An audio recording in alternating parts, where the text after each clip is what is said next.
Hello, I'm Jo Coburn. Welcome to From Paris to 2030, brought to you by Project Syndicate.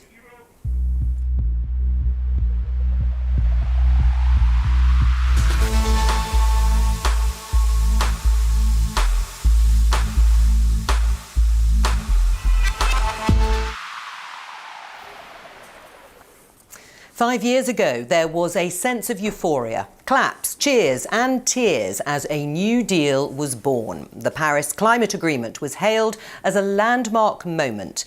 195 nations agreeing to a framework to limit global warming to below 2 degrees Celsius of pre-industrial revolution levels, and to pursue efforts limiting the temperature increase to 1.5 degrees Celsius. But 5 years on, was that elation justified? Have governments, businesses and we as individuals done enough? Have the events of arguably the most dramatic half-decade in recent history blown the agreement off course? And crucially, what needs to be done in the next 10 years to make the promises of Paris a reality? We'll be answering those questions and more in 2 sessions today, featuring a simply spectacular lineup. Stay tuned to hear from former UN Secretary-General Ban Ki-moon, Mary Robinson, former President of Ireland and currently Chair of the Elders. Dr. Gro Harlem Brundtland was Prime Minister of Norway 3 times, and Jerry Brown, Governor of California, no less than twice. Now, you don't need to be a former head of state to be part of the conversation. This is about you, the audience at home watching. So do please get involved using hashtag From Paris to 2030. Now, before we get started, Project Syndicate would like to thank the event sponsors, the European Investment Bank and the Elders, an organisation founded by Nelson Mandela in 2007, working for peace, justice and human rights. And what better way to kick things off than hearing from Ban Ki-moon, who was Secretary-General of the United Nations at the time of the Paris talks, and Christiana Figueres, who was the Executive Secretary of the UN Framework Convention on Climate Change, 2 of the key players without whom we may never have seen the Paris Agreement. It had always been a high-risk strategy to invite over 100 world leaders to Copenhagen to bring a successful end to what have been fractious climate negotiations. Copenhagen was one of the most difficult and frustrating experiences. To live with no binding agreement felt like such a setback. By late afternoon, it had all turned sour. The nightmare negotiators had feared come true. I found myself voicing that doom and gloom at my very first press conference. An intrepid journalist asked me, "So, Ms. Figueres, do you think that the world will ever be able to agree to a global agreement on climate change?" And I found myself answering, "Not in my lifetime."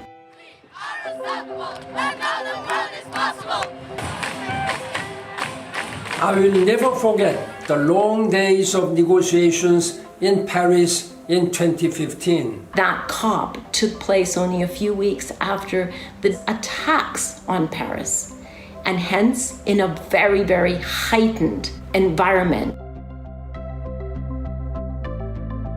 Those final days and hours was intense. We were working on adrenaline. Especially on the final night. We would not settle for an agreement that was adopted by consensus. We wanted an agreement that would be adopted by unanimity, leaving no country behind, because we knew that every country is being affected by climate change and every country has to be benefited by addressing climate change. So it did take quite a bit of maneuvering in those last few hours to get everyone on board. L'accord de Paris pour le climat est accepté. I was frankly in utter disbelief. It took me a few seconds. And then, as the reality sank, I jumped out of my seat, full of joy, but more than anything, with deep gratitude. It was a resounding triumph for climate action and for multilateralism. The opportunity the Paris Agreement offered and still offers is extraordinary, but it is time critical. And you saw what we did with our great administrator. You saw what happened last week with the so-called Paris Accord. There have been moments I have felt very despondent. From some countries there has been a lack of moral leadership. We will never have outside forces telling us what to do and how to do it, believe me. I found the decision by President Donald Trump to withdraw the United States from the Paris Climate Change Accord bewildering. By many accounts, the world is set to see its warmest 5 years on record and is not on track to meet agreed targets. We must redouble our efforts, and I'm glad President-elect Joe Biden has prioritized rejoining as one of his first acts. We have actually started the decade pretty well. Corporation after corporation that has come forward to adopt net zero targets. The financial sector is also moving. And we also have a growing number of national governments that have come forward to say they also understand that it is in their self-lightened interest to adopt net zero targets by 2050. But it is still not enough. The choice is radical change today or disaster tomorrow. My optimism is placed in humanity's capacity to embrace the former. Impossible is not a fact. It is an attitude, only an attitude. And that attitude we can change. And changing that attitude to a determination, conviction, and ingenuity, we can cut emissions by half by 2030.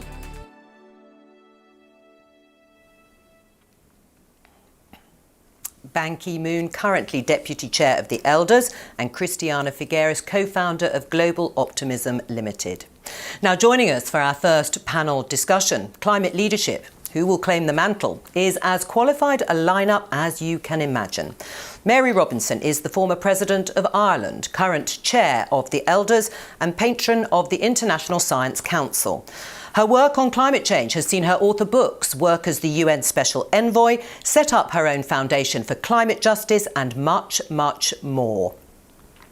Todd Stern is the former US Special Envoy on Climate Change, which meant he was America's chief negotiator at the Paris climate change talks in 2015. Before serving President Obama, Todd worked for the Clinton administration, coordinating its response to climate change. He's currently a senior fellow at the Brookings Institution. Xiangjin Wei, former chief economist at the Asian Development Bank. He's currently professor of Chinese business and economy and Professor of Finance and Economics at Columbia University's Graduate School of Business and School of International and Public Affairs. A warm welcome to our panel. In about half an hour, we'll be taking questions from journalists from around the world, so stay tuned for that. And before we get started, just one more reminder that if you want to join the conversation, please do, or help share the word today. We'd be delighted. Get involved using the hashtag from Paris to 2030. Todd, I'm going to start with you. Barack Obama back in 2015 called Paris a turning point. But in 2016, there was another political turning point with the election of President Donald Trump. In your mind, what happened to American leadership on climate at that point, and why did it matter? Well, the American leadership at the national level, at the federal level, disappeared. I mean, Donald Trump had no interest. He had every interest in going against what President Obama had done. There was considerable American leadership at the state and local level that jumped in, people like Jerry Brown leading the way, and that was that was important and valuable. But around the world, you did not have the United States standing up. And I think it was very damaging. I mean, the United States is a leader. Its engagement in all of the negotiations leading up to Paris and through Paris was enormous. And countries look to the United States and are influenced by the United States, what it does, what it doesn't do. So it was certainly I think, significant setback with respect to international efforts. I mean, Todd, it's interesting that you actually point to the sort of federal and state involvement. Was that heightened, do you think, as a result of, as you see it, Donald Trump sort of vacating the stage when it came to climate? Oh, absolutely, absolutely. I mean, in short order after Trump's announcement, the We Are Still In movement was started, an important coalition called the U.S. Climate Alliance of States, which at this point I think is around 24 states, came into being. Again, Jerry Brown was then governor of California and was probably the leading voice among all states, but there were many important ones. Cities also, business, civil society. I mean, there was an enormous upswell of players at all of those levels that was determined to show that we're going to continue to act on climate, and that even if the Trump administration was going dark in Washington, the United States of America was not going dark. There was still a lot of activity, and the activity from states, cities, and so forth that accounted for more than half of our population, more than half of our emissions, and an even larger part of our GDP. So it was an important step by those players. Yes. But it's also true that if the United States is not acting at the national level, it makes a big difference. Absolutely. Mary, I'm going to come to you in just a moment to respond to a clip that I'm sure probably everyone has seen, and that is of the climate change activist Greta Tunberg addressing the United Nations. Let's take a look. My message is that we'll be watching you.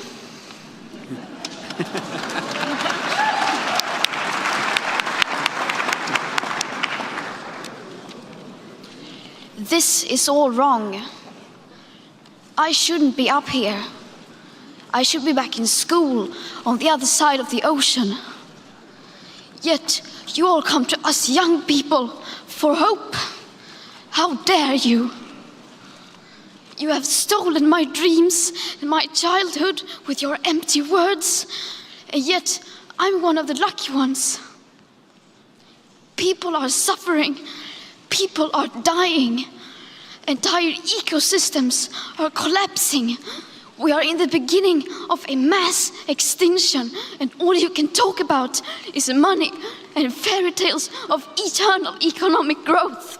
How dare you? Yes, it was pretty unforgettable, that passionate case there, calling on global leadership, Mary. And she implied and stated that actually there was a dearth of global leadership and no action was being taken on climate change. Is that completely correct, or is there a more nuanced interpretation? I remember actually sitting in the visitors' place they have for former UN officials, etc., yes, beside Al Gore when Greta spoke, and tears came into my eyes that a 16-year-old had to, speak like that. And she's right about the failure to take seriously enough in the last 5 years. Good things did happen. One of them being something that I say that the small island states and poorest countries and developing and indigenous peoples helped to bring about. And that was the High Ambition Coalition's insistence on 1.5. And the clarity then of the Intergovernmental Panel on Climate Change and what that meant. And that we all have to stay at 1.5 degrees. And now we have the long-term goals that countries are committing to. But long-term goals don't reduce emissions. It has to be climate action. And I would put a real focus on finance. Another long-term promise has been the 100 billion a year for climate finance. And shamefully, we have not met that target. I say shamefully because look at the size of the recovery packages when rich countries are suffering from something like COVID. The money is available if people are really serious. And yet climate is now aligned to security. And we have to ensure it in the context of this 5th anniversary of the Paris Agreement that's coming up, that there is a commitment to climate finance. That's what developing countries want to hear. as well as ambition about nationally determined contributions. Right, and we're going to talk a little bit about the impact on COVID in terms of those climate change objectives a little later. But Xiangjin, you were nodding as Mary was talking there. You agree then with the thrust of what she was saying? Indeed, I would add that we need to do more to also incentivize other countries to take stronger actions. So actually, I would advocate the world should consider, or at least a subset of countries should consider, green tariff, green financial and technical assistance, and green industrial policy to also add more teeth to a global framework in managing climate change challenge. Right, and I think we'll discuss that in a moment too. Mary and all our viewers, let's take a look at this graph, which is from Climate Action Tracker. It shows pre-industrial global temperatures at the bottom, you can see that. And above that, where we are today, which is 1.1 Celsius higher, and the Paris goal you were talking about just above at 1.5 Celsius. Now, if you cast your eye up a little, you'll see where we're expected to get to with our current existing policies, but also if we were to meet the combined pledges and targets that have been made by governments around the world. Now, very simply, we're a long way off Paris. Mary, as a former head of government, why is it so much easier to sign a historic agreement than to actually put it into practice? Well, that graph is quite telling. Yes, it's good that the long-term goals could add up to just above 2 degrees. That's still not enough. We have to get to the 1.5 degrees and not go above that. Or if we do go above, come down, capture enough carbon to come down. And, that's not negotiable in my view, because lives and countries depend on it. Small island states depend on it. But why is it so difficult? I think because we don't prioritize enough. As I said, the real priority now of developed countries is coming out of COVID and them getting the vaccine. But every country has to have equitable access to the vaccines. And the elders are very much part of the COVAX movement for that. But, quite honestly, 100 billion a year is not a huge amount of money. And the whole idea is that it is to open up trillions in private sector for projects and for a transfer of technology and investment in green development in developing countries. And, we are seeing progress, and we are seeing, work in the private sector. We're seeing, the task force on climate disclosure. That's voluntary at the moment, but those measures, those goals, those targets rather, should be now mandatory, and we should be moving to measurable implementation, because that's what it's going to take to implement that graph you showed us. Right. Well, and Xiangjin, you were saying that you would actually like to see some specific incentives, carrot and stick, whatever you want to call it. China is a leading source of emissions, and while the country has become a leader in solar and wind production, it's also very significantly stepped up its own international development investments in coal. So it's a pretty mixed picture. Do you think China actually aspires to the mantle of a global climate leader? Well, with the rising income and with more citizen awareness of the pollution problem, there's a genuine rise in the demand for a cleaner environment, a genuine rising in interest in helping with the climate. I imagine many developing countries, and China included, people don't necessarily distinguish between pollution in general and greenhouse gas emission. This both creates opportunities in terms of popular support for climate actions, but also present some challenges that we need to pay attention to and manage as well. As to the incentive, I think it's nice to have government to up their pledges. It's nice to have ever more ambitious promises, but we also need, the world needs to also raise the cost of carbon emission facing by firms, by households, and by governments. And therefore, I think climate tariff or carbon-based tariff perhaps will be one of those useful complements to whatever we're going to agree on. I think with the pledge by China, now we have a very large developing country that can be added to the list of high-income countries who probably be willing to do this. If all the high-income countries, together with China, agree to do something like a carbon tariff, it will greatly alter the global price of greenhouse gas emission. And I think that they will really complement the enforcement of whatever national pledges that countries make. Do you agree, Todd? Is it time to move to enforcement? I mean, when we think back to Barack Obama, yes, he signed up to that Paris Agreement. Donald Trump was always criticised for not believing in multilateralism, in not believing in countries coming together in this sort of shared way. And did he have a point? Maybe enforcement is a better way. Well, look, it depends what you're talking about by enforcement. The Paris Agreement is based on nationally determined commitments by countries. There was no other way to do it. So you weren't going to have commitments shoved down countries' throats because they wouldn't agree. You needed to have basically the agreement of all 195 countries. So the way Paris was structured was really the only way to do a deal. Now, I do think that the suggestion just now for what many people call, what the EU is working on right now, is carbon border adjustments, carbon border tariffs in effect. I think that's a good idea. I think that's something that President-elect Biden is looking at also, and I think that's potentially quite positive.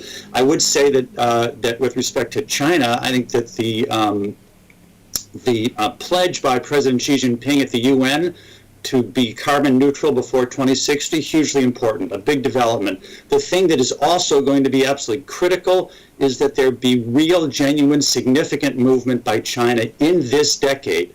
And it's not clear yet. He didn't say anything that indicates that China intends to move quickly now in this decade. There's huge building still going on in China and on the so-called Belt and Road initiative around the world.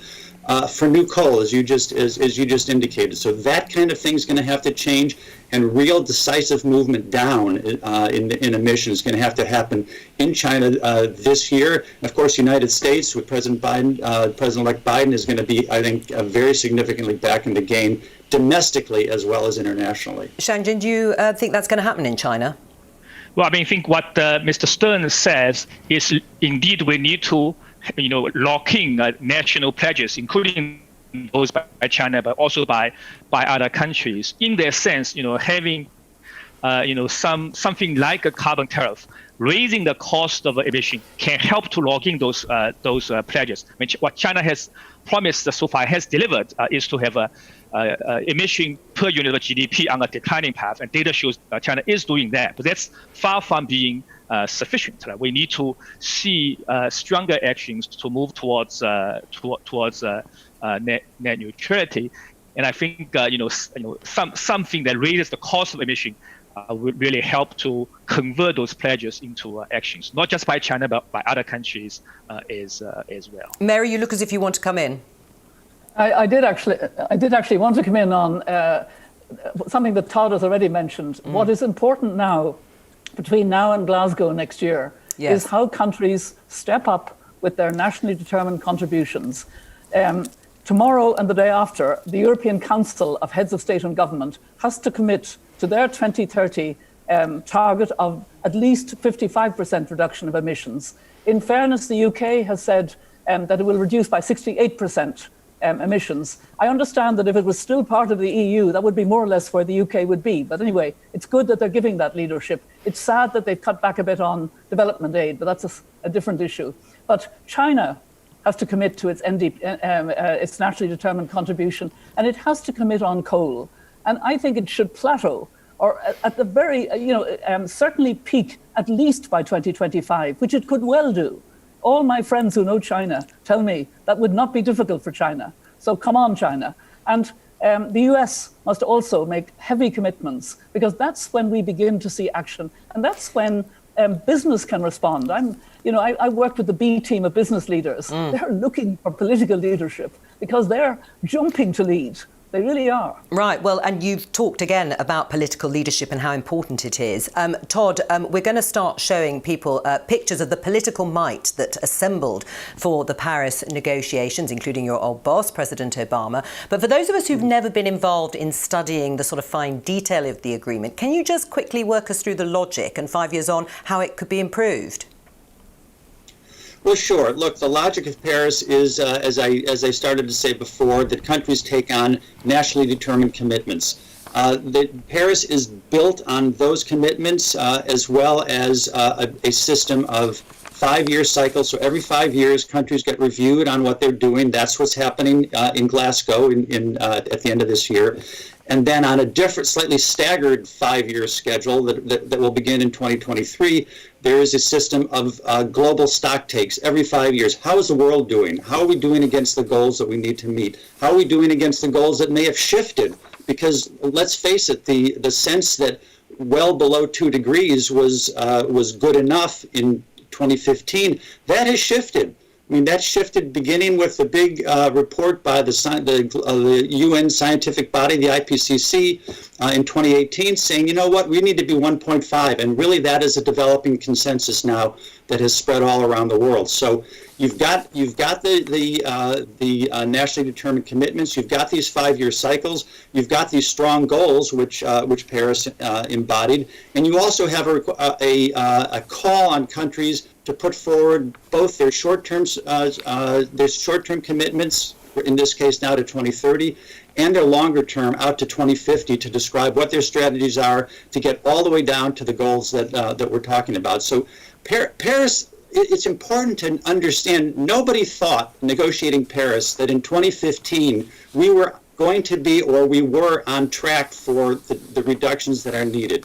The year before Paris, the world was on a track to hit 3.6 degrees centigrade based on where we were then. Based on the Paris targets, that dropped to 2.7. That was very impressive, but it was still far away from where we need to go. OK, so Mary, if you could tweak the Paris framework based on what's happened in the past 5 years and listening to what Todd said, how would you? I think I would try to inject more real measurement into it, if I could put it that way. And also, there is a need to take seriously the issue of loss and damage, which many developing countries now prioritize, because the climate shocks to them are so disproportionate, far, far worse, and yet they're not in any way responsible overall for the emissions. Oxfam do reports on the wealthiest, 1% being so responsible as 50% of the rest of the world. So we need to get real about measuring, and that's why I say we need the task force on climate disclosure to become mandatory, its targets to become mandatory. We need, not just carbon tracker as an NGO measuring, but actually ways of measuring within the UNFCCC itself, that countries are too much an outlier, and there must be some, peer pressure to prevent that. I've been involved in the UN. It's hard to get things to work effectively, but we have to do better, because at the moment we're in danger of having a whole series of nice-looking NDCs in Glasgow, but investments locking in carbon developments, fossil fuel developments over the next 10 years that make a nonsense of it. We're really in danger of that, because the recovery is still not aligned enough to the Paris Climate Agreement and the Sustainable Development Goals. And we really have to pressurize the big players, including China and the EU and the USA. If they can give a good leadership on the 12th of the 12th, in a few days' time, that will be important. And Shang-Jin, can Mary be optimistic about that happening? Well, if we do, enough of complementary reforms, indeed, I would suggest perhaps two things that we'll need to pay attention to in terms of the next accord. One is stronger enforcement, including the carbon traffic we already talked about. But the other is we need to shift attention away just focusing on China, focusing on emission on the production side. We need to also pay attention to various leakage problems and pay attention to emission on the consumption side. So as an example, Europe, of course, is leading the world in terms of emission control on the production side, but we need to also recognize, average European, the lifestyle that the people lead, the carbon intensity per person in Europe is about 70 to 80% higher than the Chinese, more than 100% higher than the average Indian. So we can do so unless we drastically reduce carbon intensity on consumption side. For the world as a whole, carbon intensity on production side cannot be achieved because for the world as a whole, these two have to sum up to be the same thing.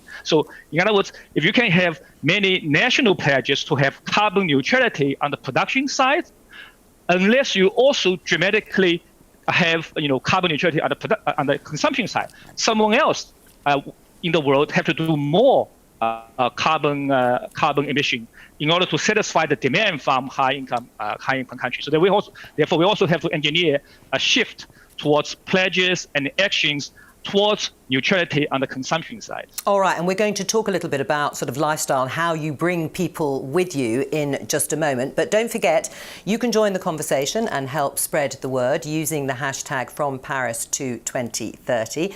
Don't forget that in our next session, we'll be hearing from Dr. Gro Harlem Brundtland, former Prime Minister of Norway, member of the Elders, Nancy Sach, Chief Climate Change Expert at the European Investment Bank, and Shamina Singh, founder and President of the Centre for Inclusive Growth and Executive Vice President of Corporate Sustainability at MasterCard.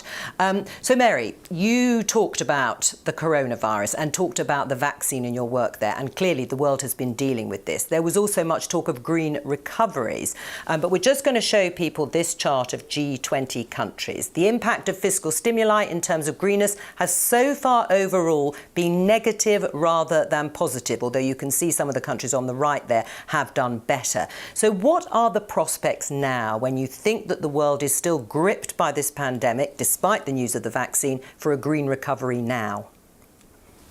I do think that the European Union is giving some leadership on this. With its Green Deal, with its strategy on biodiversity, with its farm to fork, with its just transition mechanism, which is essential. And now, an interesting thing, which I'm really very heartened by, the latest part of that Green Deal is to have a European Climate Pact, which actually involves social mobilization. It involves, citizens and stakeholders from all parts of society having a voice and a role in designing new climate innovations, sharing information, launching grassroots initiatives. It's a kind of people's transition. It hasn't happened yet, but I like the idea because there is a lot going on at local level. And if we can incentivize, and actually people care more about their local development than they care about climate, because climate seems so far away and distant. We have to bring it right to people's personal lives.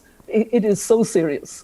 And we have to make sure that all local development is kind of climate development now, and is green, and is exciting for young people with their ideas, and is harnessed bottom up as much as possible. Right, and I mean, is that happening in the States, Todd, at that sort of granular level, when the focus is very much on the pandemic and bringing down infection rates and curfews and people not being able to go about their business? Can people do two things at once, if you like? I think people have to do two things at once, and I think President-elect Biden completely understands that, and his incoming team.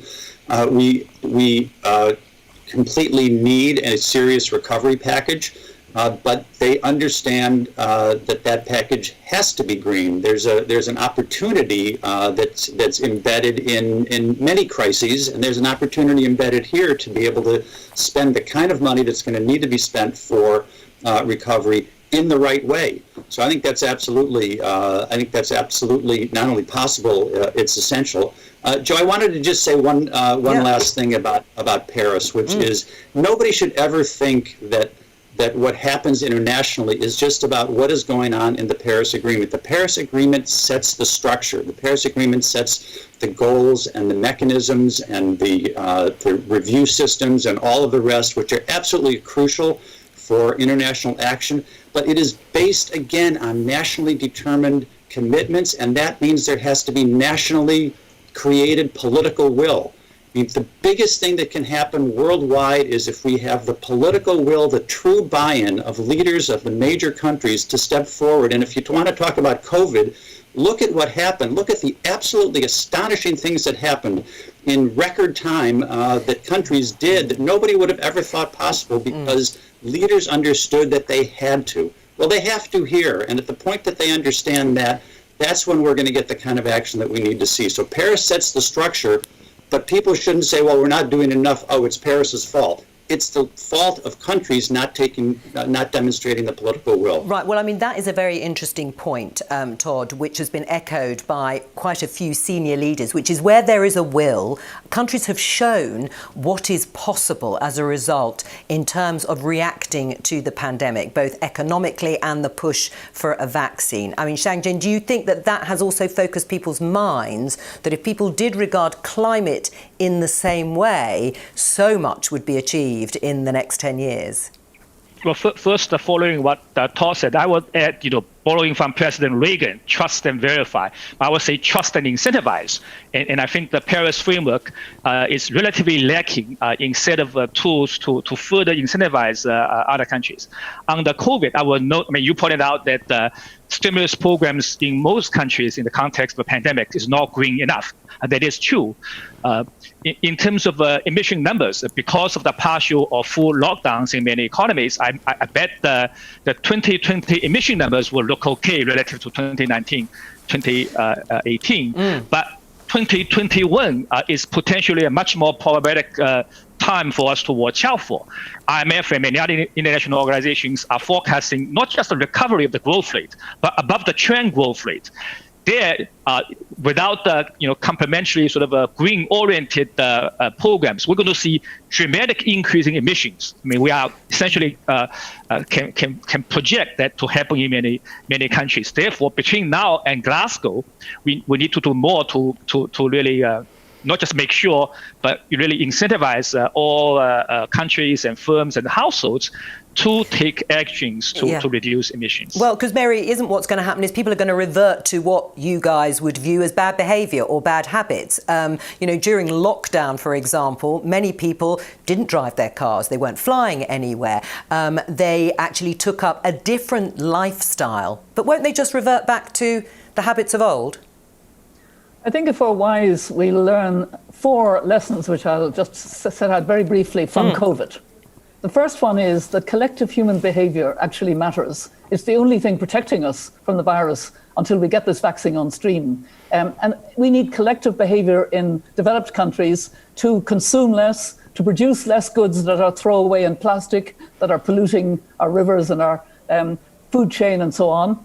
The second lesson is that government matters. A really important lesson. Government matters. We've seen it. Bad government has led to more deaths, more illness, more drop in the economy. And actually, women-led governments have been doing quite well, I'm glad to say. And thirdly, science matters. This is the message that Greta Tunberg was driving home. We have to listen to the climate scientists like we've been listening to the health experts. And the fourth lesson, the subtle one, but it's actually one that I feel is very important. Compassion matters. We're all out of our comfort zone because of COVID. We've been at home, we've been with family. We understand the fragility of life. We understand somehow, that we're all in this together. And we have more empathy now for those who are suffering more because COVID exacerbated all of the inequalities and showed the intersectionality between them.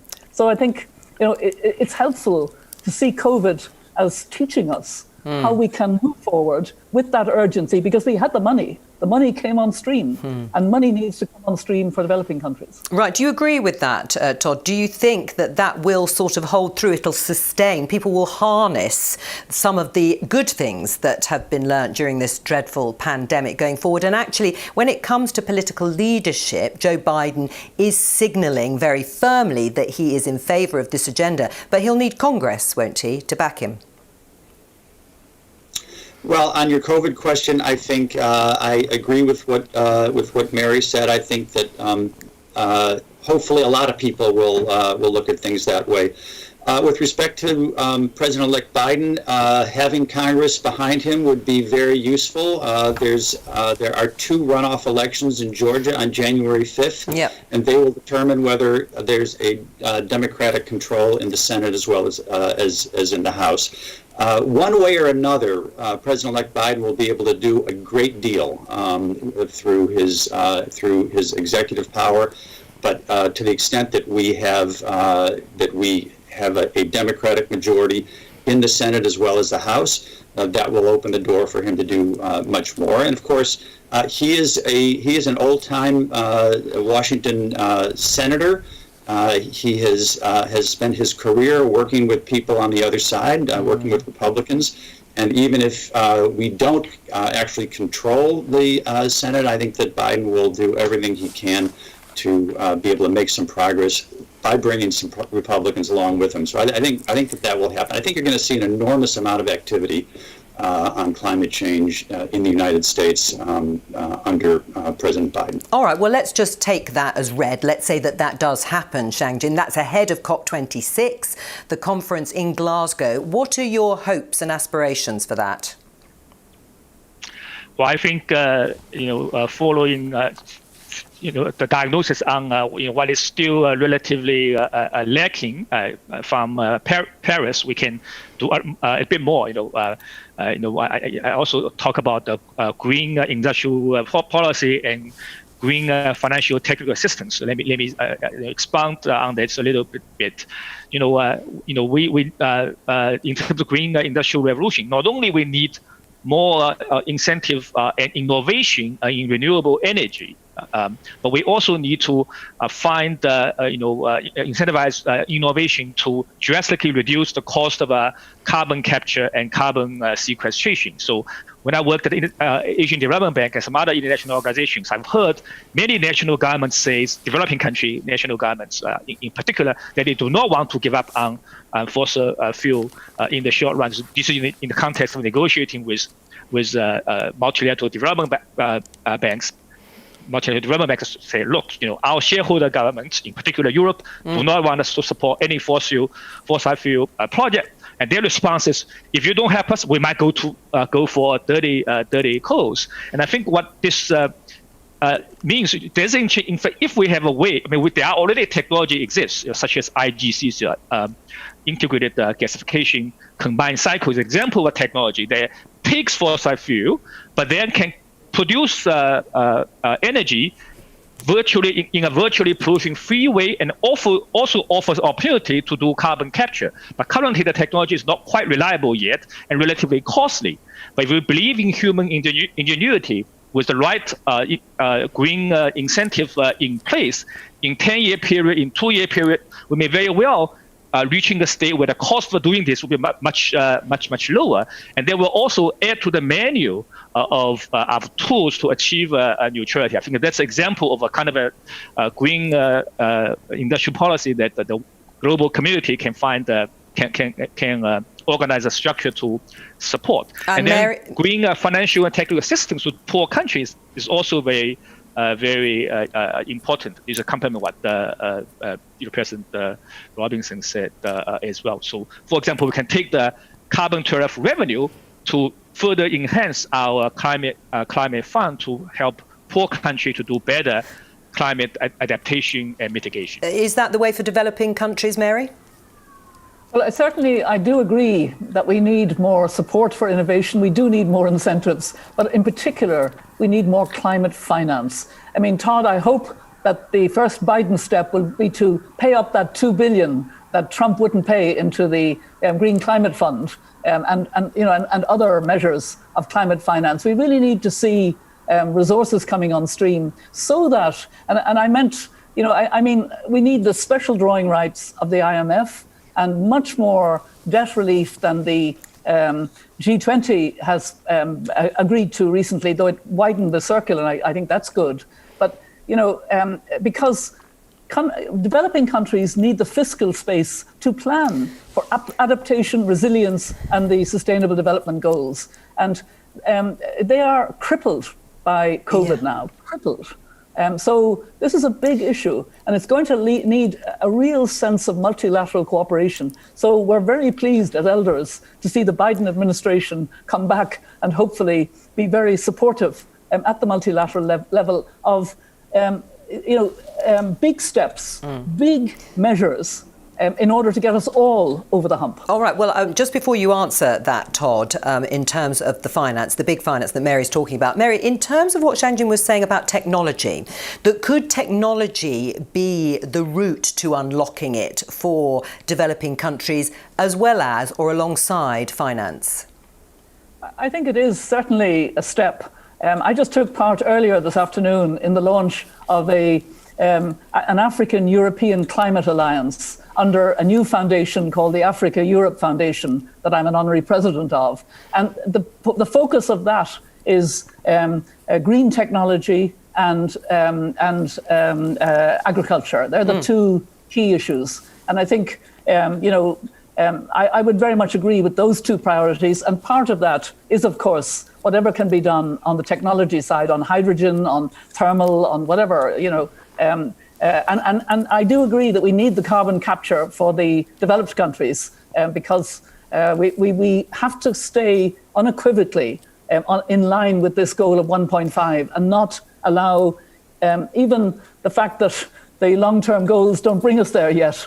So we need we need regenerative policies, we need nature-based solutions, we need biodiversity, and we need carbon capture. And Todd, will President-elect Biden step up with the cash? Well, so let me answer that point. If I could just make one additional point that I wanted to say about the U.S. and China.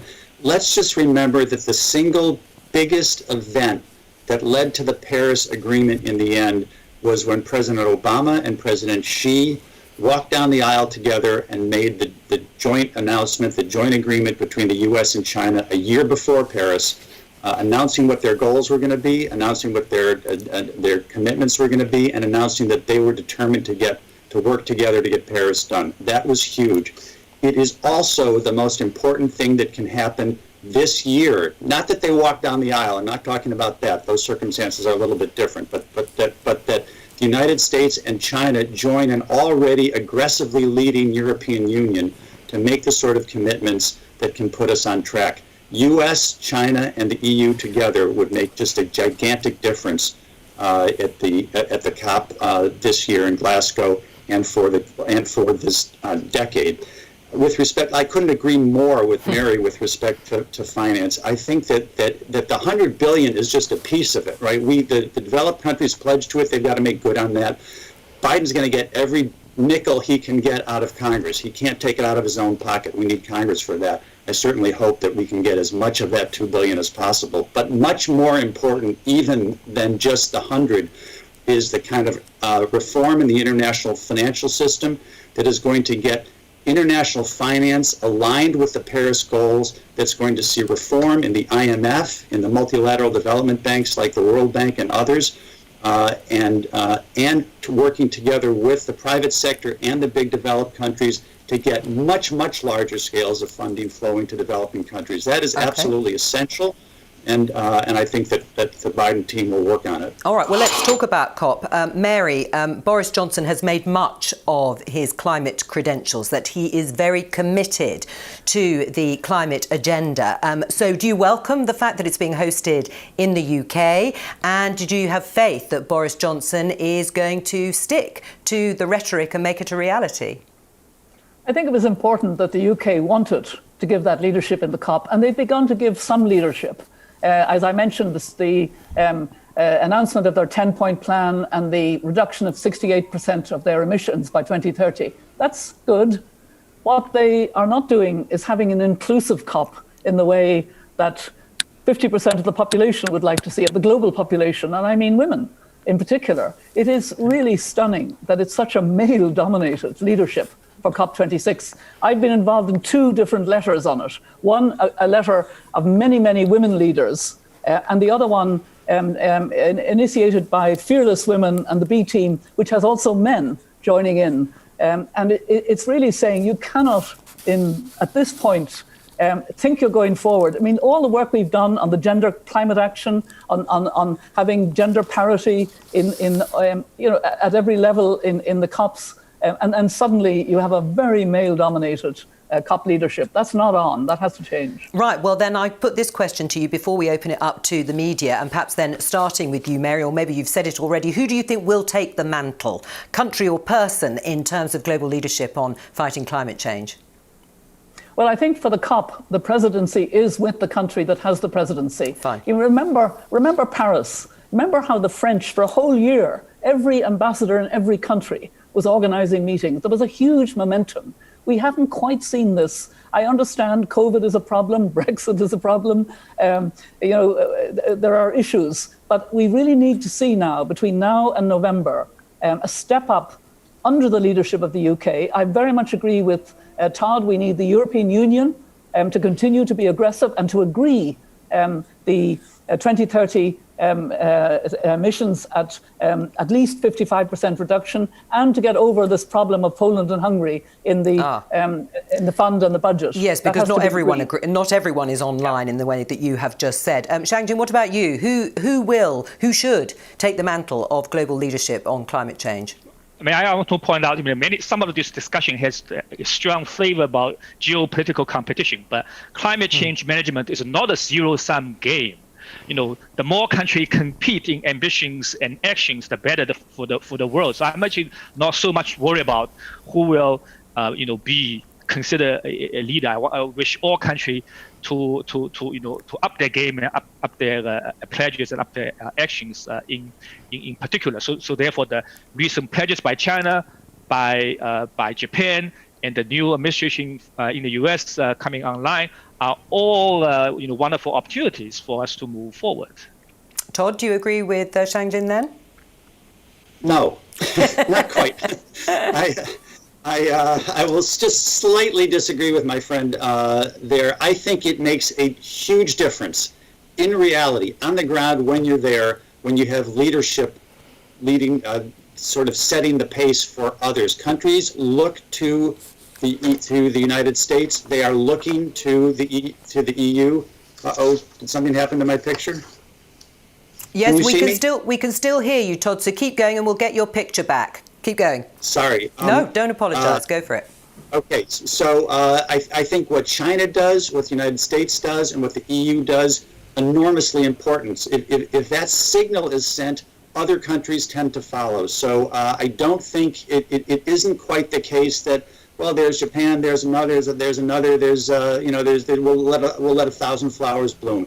It's really important what the big guys do, and I'm hoping that the big guys step up together. Todd, you may have turned your camera off accidentally, inadvertently. While you have a look, we are going to open up the discussion to questions from journalists around the world, and our panel kindly is staying on to answer those questions. And thank you to the three of you so far for a fascinating discussion. Our first journalist is from Channel News Asia. Can you just say your name and what your question is? Good evening, I'm Jamie Ho from CNA, and good evening from Singapore. I've got a question for Todd. Hi, I've got a question for Todd, so I hope he gets back online. Yeah, he's back. He's back. Good. And this is the follow-up on a question that you had, which I'm not sure he answered.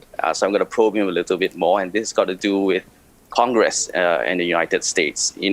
As we look at it from the outside and we see the polarization that's getting worse in the United States politics, what really will it take to get congressional support for new national as well as international commitments?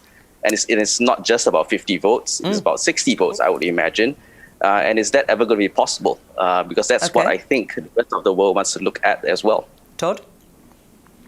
So, first of all, just as a matter of the way our system works, we do not need Congress to vote on the U.S. NDC, the new U.S. commitment to 2030, which will be rolled out, I'm sure, well before the Glasgow COP. But in our system, we don't need to take that to Congress. We could have all Democrats, all Republicans, either which way. That doesn't matter as a matter of law or the way we operate.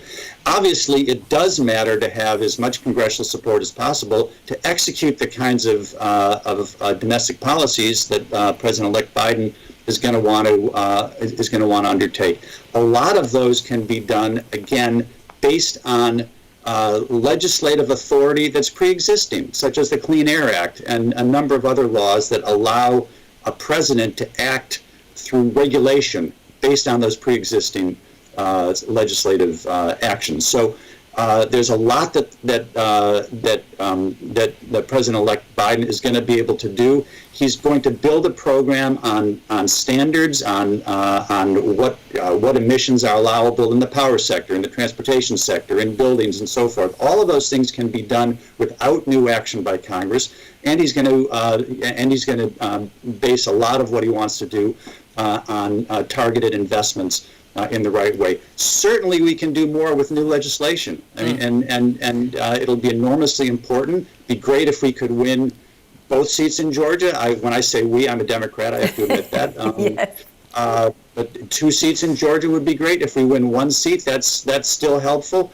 But even if we don't win either one, we will have 48 in the way our system works. If you have 50 votes and you have the White House, then you can get things passed. Okay. So there are a few Republicans, not as many as there used to be, but a few Republicans who are still willing to work across the aisle. So I have every confidence that we will be able to do legislative things as well. But there is going to be a huge amount that can be done through executive action. All right, Jamie, I hope that answers your questions. Todd, thank you. We're going now to CGTN, to a journalist there. Please say your name and your question. Hi, my name's Sally. My question is, Todd also mentioned this, how important it was for China and the U.S. To work together on the issue of climate change. But I want to ask, given the current tensions, do you think it will be possible or easy for the two sides to work together on this issue? And how exactly? Can you also talk a bit about what some of the past cooperation in this area looked like? Thank you. Todd. Excellent question. So the relationship between the two countries has absolutely deteriorated, and that is a function not simply of President Trump. There is a lot of concern about Chinese behavior across a whole range of issues: national security, economic, human rights, and so forth. And those are concerns that range from conservative Republicans to liberal Democrats across our whole spectrum. That is a reality. It was not so easy, by the way, back during the Obama years either, but it's definitely worse. I don't think it's impossible. I also don't think it will be easy. It won't be either one of those things. I think that what the Biden team, I am quite confident will seek to do is compete with China where we need to compete and find areas of cooperation where we can cooperate. And that will absolutely, I think, include global issues like climate change. We know we have a good track record of doing that before. I know that the Chinese are interested in doing that. I have been in any number of Track 2 dialogues with senior Chinese officials in the last 6 months on climate change. There's no question that they're interested. So I think that will happen, but it will happen in the context of a more difficult relationship. Well, let me put that to Shang Jin. Is that how you see it? Well, certainly there's, to the extent that cooperation on climate issues help to serve to calm down the bilateral relationship. I imagine the new Biden administration, as well as the Chinese government, will have an interest in pursuing that, number one. Number two, there are quite a few concrete areas where two sides can collaborate on this issue. Number one, in terms of the technology, I earlier talked about incentivizing innovation to reduce cost of carbon capture and cleaner technology. This is certainly one area where you can see agreement and interest in working together. Also, between local governments, among local governments, like a city-to-city collaboration or province-to-state collaboration in finding ways to encourage greener building, greener production, greener lifestyle. The U.S. has a lot of interesting examples and models, and I think that many local governments in China are interested as well. And finally, in future international conventions, COP26, COP27, I think there are also these are also places where the two countries can work together, not only in terms of upping their own nationally determined contributions, but also finding common grounds to incentivize the rest of the world to do more. Sally, thank you for your question. We're going to go to Pedro in Brazil. Tell us your full name and publication and your question. Good afternoon. My name is Pedro Friso. I'm an economist and member of the editorial board of City newspaper.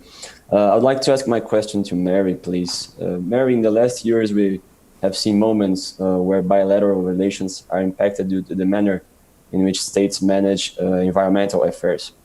In this sense, is it possible that the environment becomes a major paradigm of influence on the general state of international affairs between countries? Thank you very much. Mary. Yeah, if I kind of understood your question, Pedro, I think that climate issues are going to become far more important, both in bilateral relations between countries and in the kind of multilateral working towards the COP in Glasgow next year that we've been mainly focusing on, because these issues are so dominant now. They're so it's a climate crisis. We're coming out of a COVID crisis, but the climate crisis is looming, and every country is suffering from it. Every country is feeling the impacts, and we have to.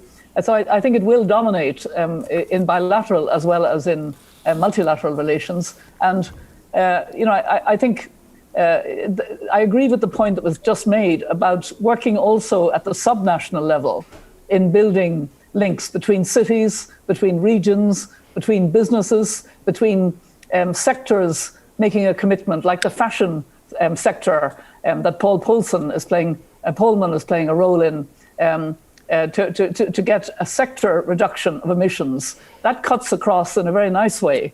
It's not at the national level, and it's not at the multilateral level. It's below. And I think, I want to see a people's transition. I want to see as much links below the level, but cutting, across countries, linking people in real efforts to move forward. Thank you very much, Pedro. Our next journalist is in Latvia. Hi, say your name and who you work for and your question. Hello, I'm Anni Vinkalna, a journalist from TVNet Latvia. I have a question for all the panelists. The European Union is very ambitious when it comes to setting climate and sustainability goals, but can it be an effective global climate leader given its inner fragmentation and slow policy-making process? Mary? I think that's an interesting question. If you asked me that a few years ago, I'd be much more hesitant. But actually, I do think that Ursula von der Leyen and Charles Michel, from an institutional point of view, supported strongly by Chancellor Merkel and President Macron in particular. And they're the heavies in the European Union now that the UK has departed or almost departed. I do think that the EU Green Deal, the components of it that I mentioned earlier, the depth of the commitments of it, the funding, the new funding for coming out of COVID in a way that's aligned with the Paris Agreement and the Sustainable Development Goals, all of this positions the EU. I noticed that Todd mentioned the aggressive EU policy, and I agree. The thing is, it has to be sustained now. It has to penetrate the member states. My own country was not good on climate, but I'm glad to say is busy changing that to beginning to become more of a leader on climate. And I think other countries are also examining. I know Latvia will be doing the same. So both at the EU level and at the countries at the EU level, we have to step up because we need to take that leadership with the United States, with China, and with countries like Japan and Korea and countries in Latin America, and of course, African countries under hopefully a new partnership with a summit next year between the EU and Africa. Shanjing, you were nodding through that. You agree there with Mary? Well, I mean, certainly Europe is already a leader, and I just want to say two concrete things to follow up on this. One is tradable permit is a cost-effective way to get climate change under control, and Europe is leading the world in doing that. And what we need to do is not just spreading the knowledge, the technical know-how, but also find a way to integrate. There are many regional tradable permits schemes that that need to be done. The other is, I want to also note, if you look at the carbon intensity of one's life, an average European's carbon intensity is more than 1/3 lower than America. That that's the number just shows. we in the States are really lagging behind. I mean, of course, even Europeans' level of carbon intensity is still too high, that we need to do more on this. But among high-income countries, this is another very concrete area in which Europe is leading the way. Thank you very much, Anna. We've got our final question from a journalist in Poland. Hi, hello to you. Introduce yourself and where you are from in terms of your publication and your question. Good evening from Poland. My name is Michał Olszewski. I'm a journalist of Gazeta Wyborcza. I'm responsible from Green Pages, and thank you for the possibility of taking part in this interesting conversation.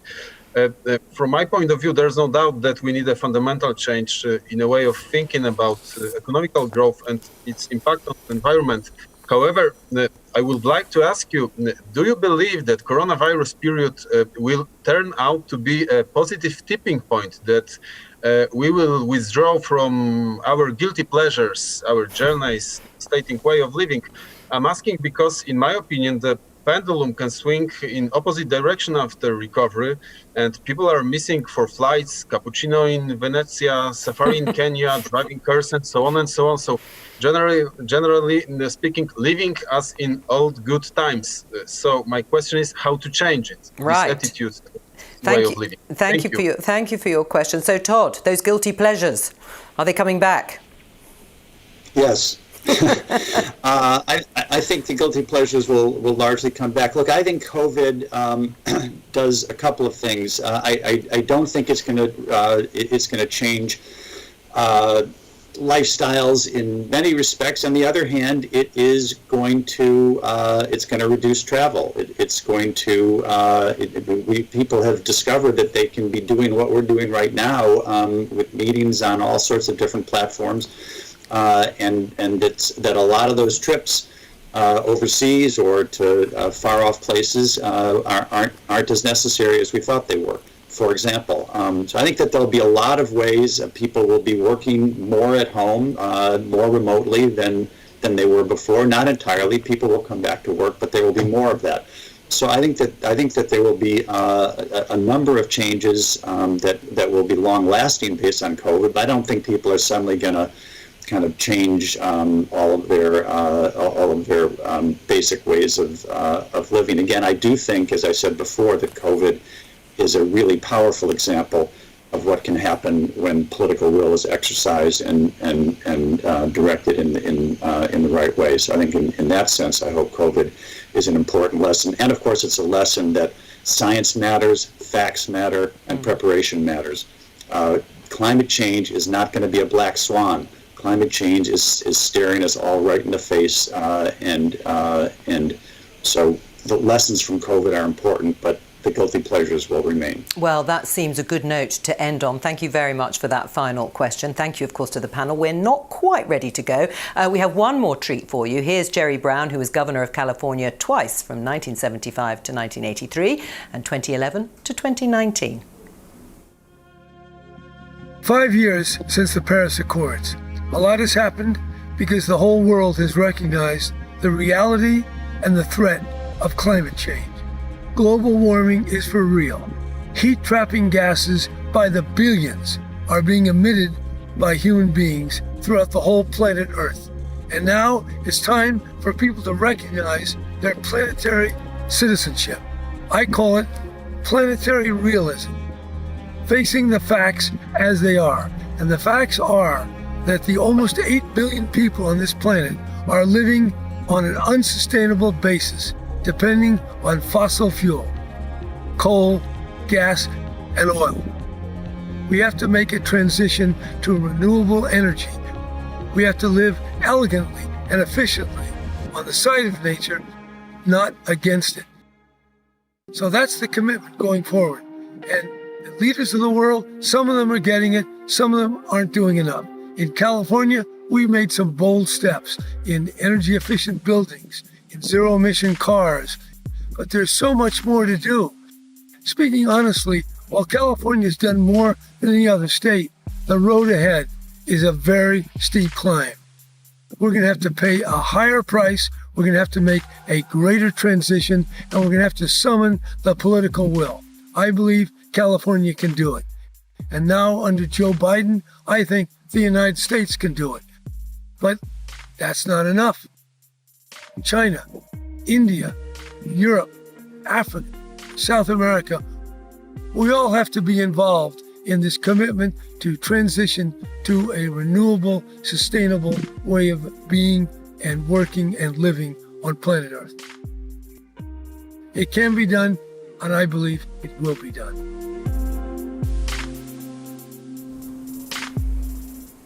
Eloquent way to end there, Jerry Brown. Well, that's all we have time for now. Thank you so much to our guests and a fascinating conversation with them. We'll be taking a short break before our second and final session of the day, looking at the importance of the next 10 years, where we'll be hearing from Gro Harlem Brundtland, former Prime Minister of Norway and member of the Elders, Nancy Sach, Chief Climate Change Expert at the European Investment Bank, and Shamina Singh, Executive Vice President for Sustainability at MasterCard. And as we head into our interval, I'll leave you with a film from the Elders and a couple of treats from the Project Syndicate archive.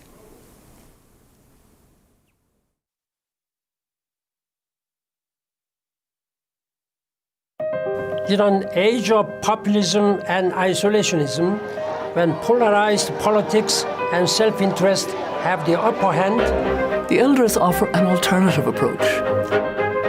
We believe that working together, humankind can overcome the shared problems we all face.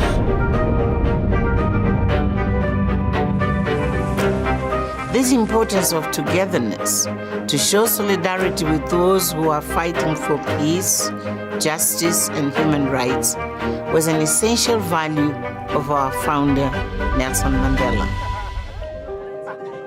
At a time when so many of our leaders are falling short or remaining silent in the face of wrongdoing, our mission as elders is to make sure Mandela's legacy lives on. Madiba's vision is needed now more than ever. As elders, we don't claim to have all the answers, but we do believe that if the world can walk together, talk together, learn together, and speak out together, we can shape a better future for us all.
I want to thank you for attending this conference today and hope that all of you are in good health and safe from the COVID disease. We have got to find a cure and we've got to find a vaccine soon. Whenever I talk to young people, before COVID, during COVID, and no doubt after COVID, the concern that they express most is what is happening to the environment as a whole. And that is the purpose of this conference today, to investigate what's happening, to look at solutions, and to press for change. I've been involved in environmental issues since Rio in the early 90s, the Kyoto Conference in 1997, Copenhagen in 2009, and I applauded all those who made possible the Paris Accord in 2015. We managed to bring in the corporates and bring in cities to a new climate agenda. We created a fund for adaptation and mitigation that is to help the poorest countries of the world face up to climate change. We set ambitious targets and the coastal states helped us so that we have to pursue vigorously carbon reductions in every country. There's been a hole at the center of everything that we've done on climate change for the last 20 years. If we only implement nationally determined contributions, we cannot get to the global result we need. When I was at Copenhagen in 2009, there was disagreement on who was to be the chair, disagreement on what the agenda was, and eventually disagreement on what we could achieve. The one central point that we addressed then, but we could not find a solution to, was how countries will feel that they are obliged to implement the national targets that are set and how these targets can fit into a global regime. If we had been creating an environmental agency and an architecture for managing climate change in 1945, we would have been radical. These were the years when we understood that prosperity to be sustained had to be shared, when we created new international institutions with power to change things. We appeared to want economic justice and social fairness, but we didn't include environmental sustainability in our aims. Now we must find an institutional architecture by which decisions on the environment can be made. We know the science can help us. We know massive research has been done. We know that renewables are moving forward at pace. We know that companies and cities want to do more. We created the International Space Station in the 1990s. Russia and America, two sworn enemies, managed to come together to work together. In that space station, there are Russian and American astronauts working together. When Ronald Reagan met Mikhail Gorbachev in the pre-Reykjavik conference to discuss the nuclear issues, Ronald Reagan, who was interested in Star Wars, said to Mikhail Gorbachev, "If an asteroid attacked us, would you come to our support?" Gorbachev immediately said, "Of course." Reagan said, "We too." It is the we tooism of working together, of building a future that is sustainable by solidarity and cooperation that we need now. This conference will advance this task, and I thank you for your participation.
In December 2015, at the United Nations Climate Change Conference in Paris, 195 countries adopted a historic accord on reducing greenhouse gas emissions.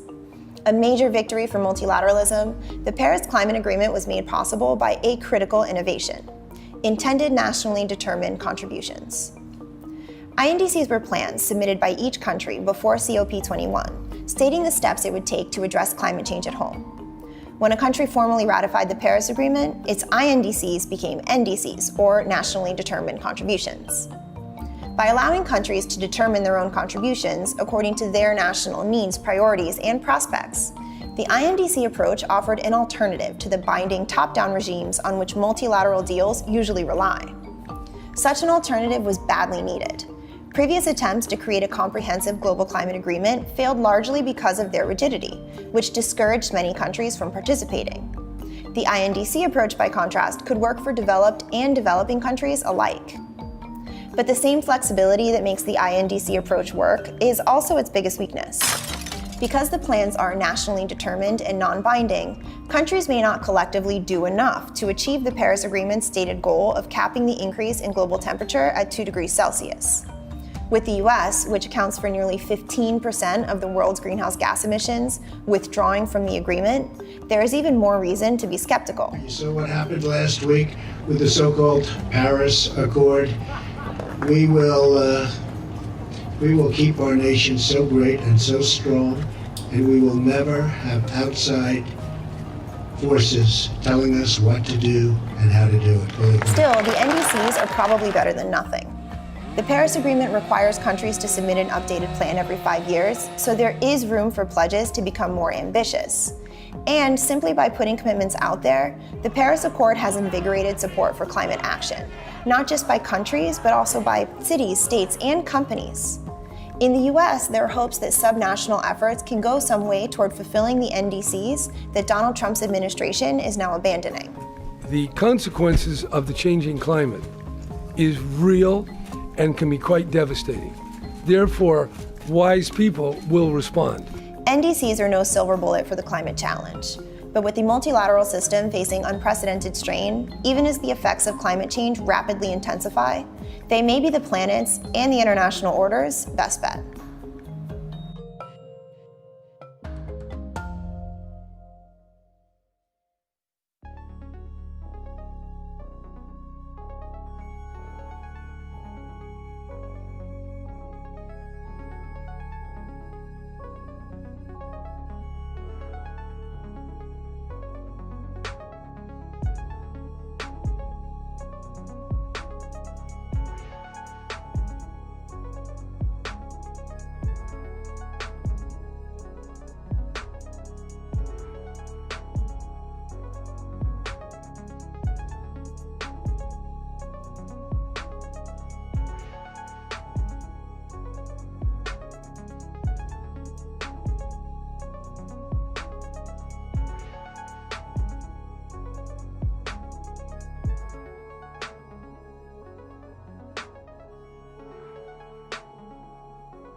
Hello and welcome back to From Paris to 2030, brought to you by Project Syndicate. I'm Jo Coburn.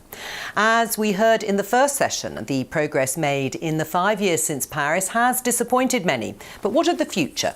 We'll be using this session, The Urgency of 2030, to explore the steps that need to be taken to ensure the Paris targets are on track in 10 years' time.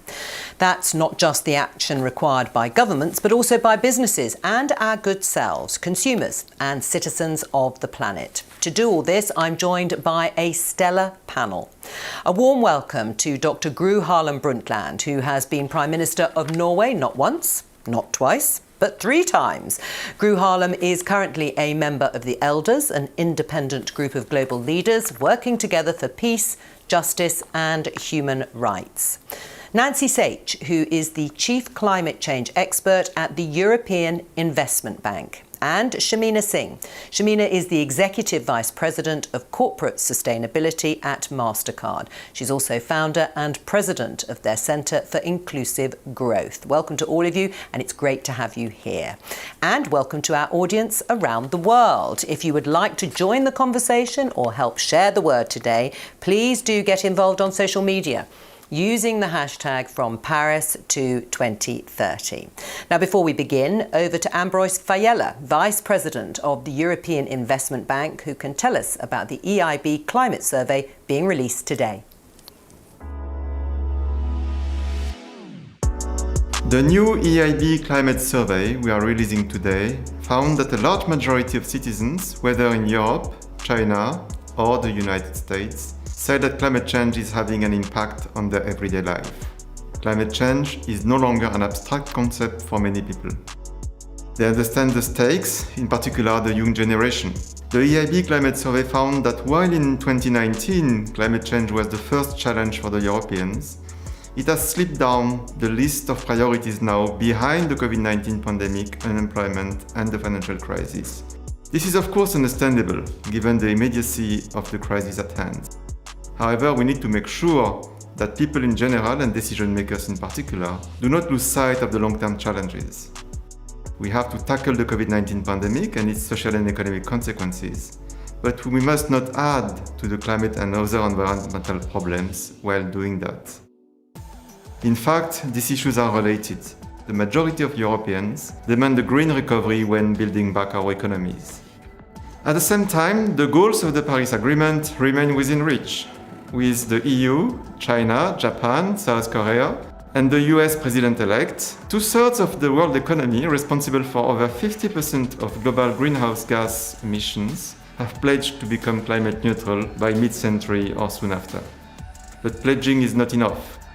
We now need more countries, cities, businesses, and financial institutions to come up with concrete plans, implement them, and show climate leadership. The European Investment Bank has become a climate leader for a long time. Today, we are one of the world's largest multilateral lenders for climate action and environmental sustainability. Last month, our shareholders, the 27 member states of the European Union, unanimously approved the EIB Group Climate Bank Roadmap. This plan will guide our activities in the next 5 years and beyond. Our roadmap focuses on 4 areas. First, by the end of this decade, the EIB Group aims to support at least 1 trillion euros in climate action and environmental sustainability investments. Second, we will support a just transition for regions, communities and businesses that are most vulnerable, not only to the shift to a low-carbon economy, but also to negative impacts of climate change. Third, we will align all our new operations with the objectives of the Paris Agreement by the end of this year. We will no longer support unabated fossil fuel energy, carbon-intensive agricultural activity or airport expansions, for example. And fourth, as the pioneer of green bonds, we understand that transparency and accountability are key to mobilize sustainable finance at scale. We will continue to help developing the EU taxonomy for green investments and the EU Green Bond Standard. Our work helps establish clear standards and definitions and prevents greenwashing, which makes green finance more attractive to private investors. Ladies and gentlemen, our new Climate Bank roadmap is a milestone in our transformation to become Europe's climate bank for the EU and beyond. But we cannot do this alone. I call on all our partners to be ambitious and become global climate leaders. We have no time to lose. Thank you.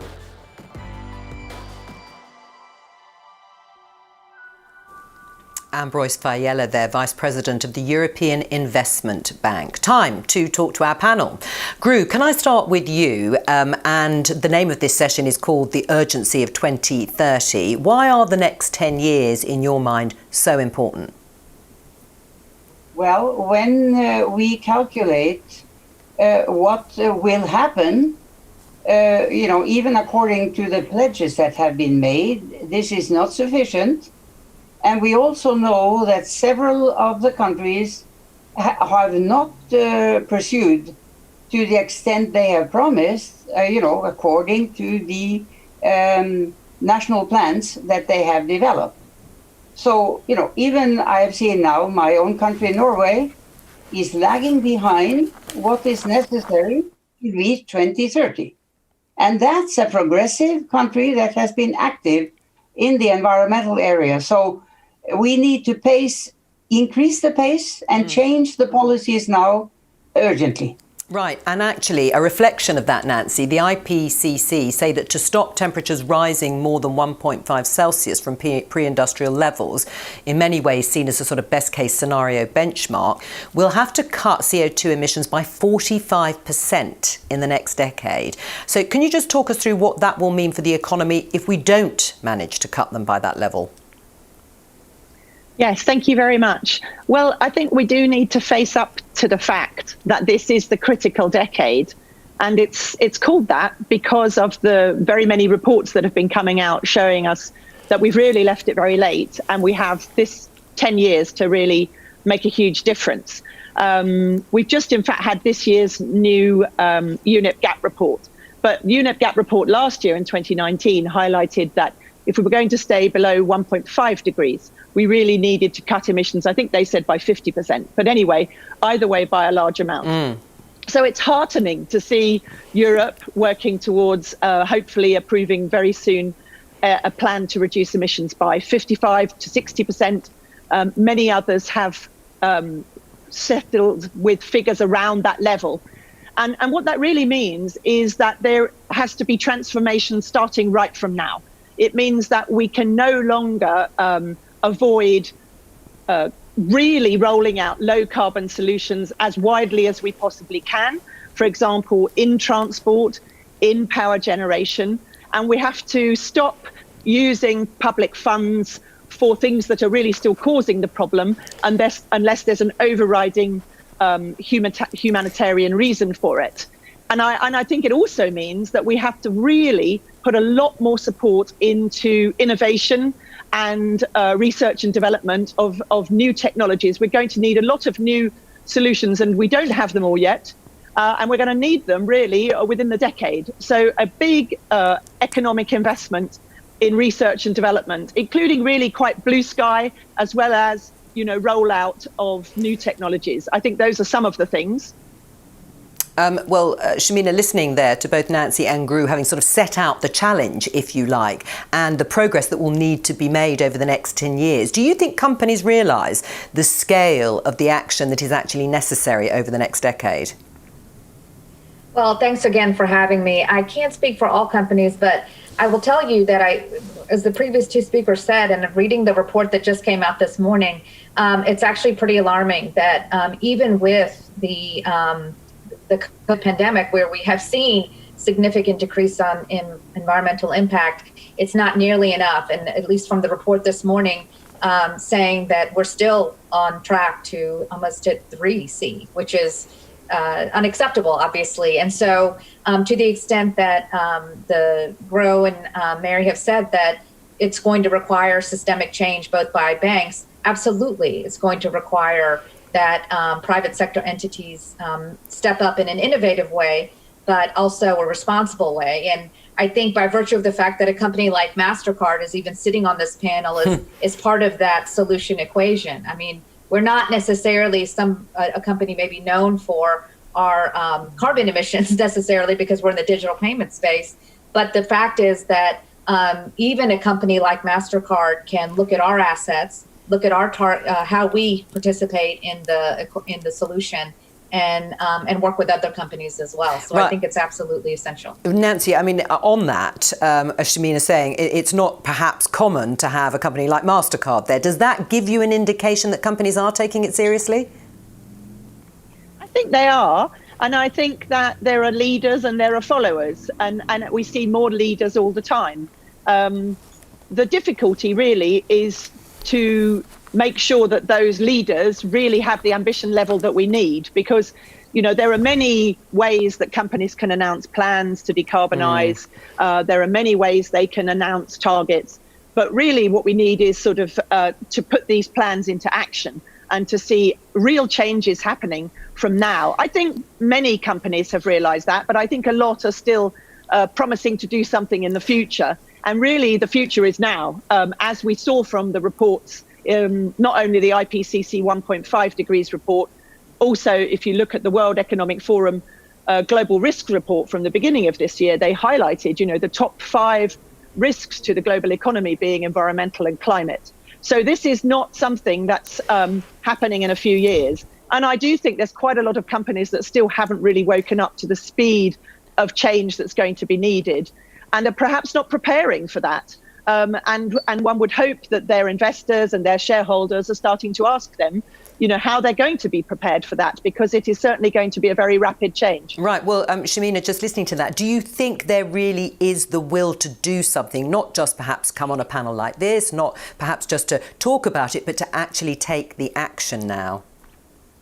Yeah, I do. And I think that the purpose of this type of panel, which is why it's so important to bring visibility to the work, is that it allows companies like ours to share the knowledge that we have and sort of use us as an example of a company that is hopefully a leader, not a laggard. But I would also point to the fact that we're approaching this, and companies should approach this like they do every other piece of their strategy, and that is, they have to approach climate action as a business goal. You have to implement the governance, you have to implement the strategy, you have to implement the targets, the risk management, and obviously measure the progress like you would any other part of your business. And I think that's the piece that I think companies like ours are taking a very hard look at. So this climate action doesn't live in isolation in a silo within MasterCard's philanthropy division.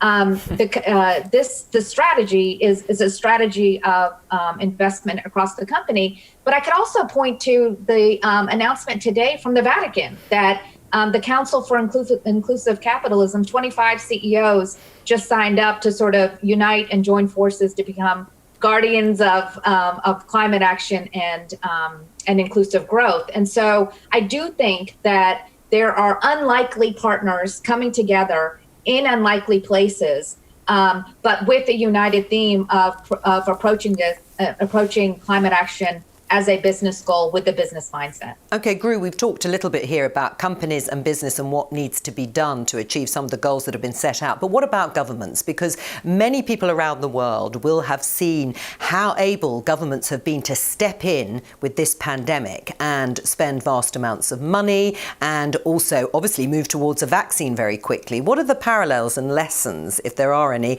to deal with what you, the panel, would see as a climate change disaster? Well, there are several parallels here. One, of course, is the negative fact that the world was not prepared for COVID-19. However, when it started spreading and things were not in order, yes, many countries realized that there is no alternative to cooperation internationally to deal with this. Which is why, in fact, we have been able to get the vaccine within 10, 11 months from the virus was identified and could be worked on. Now, this lack of preparedness illustrates that you have a situation of panic and neglect.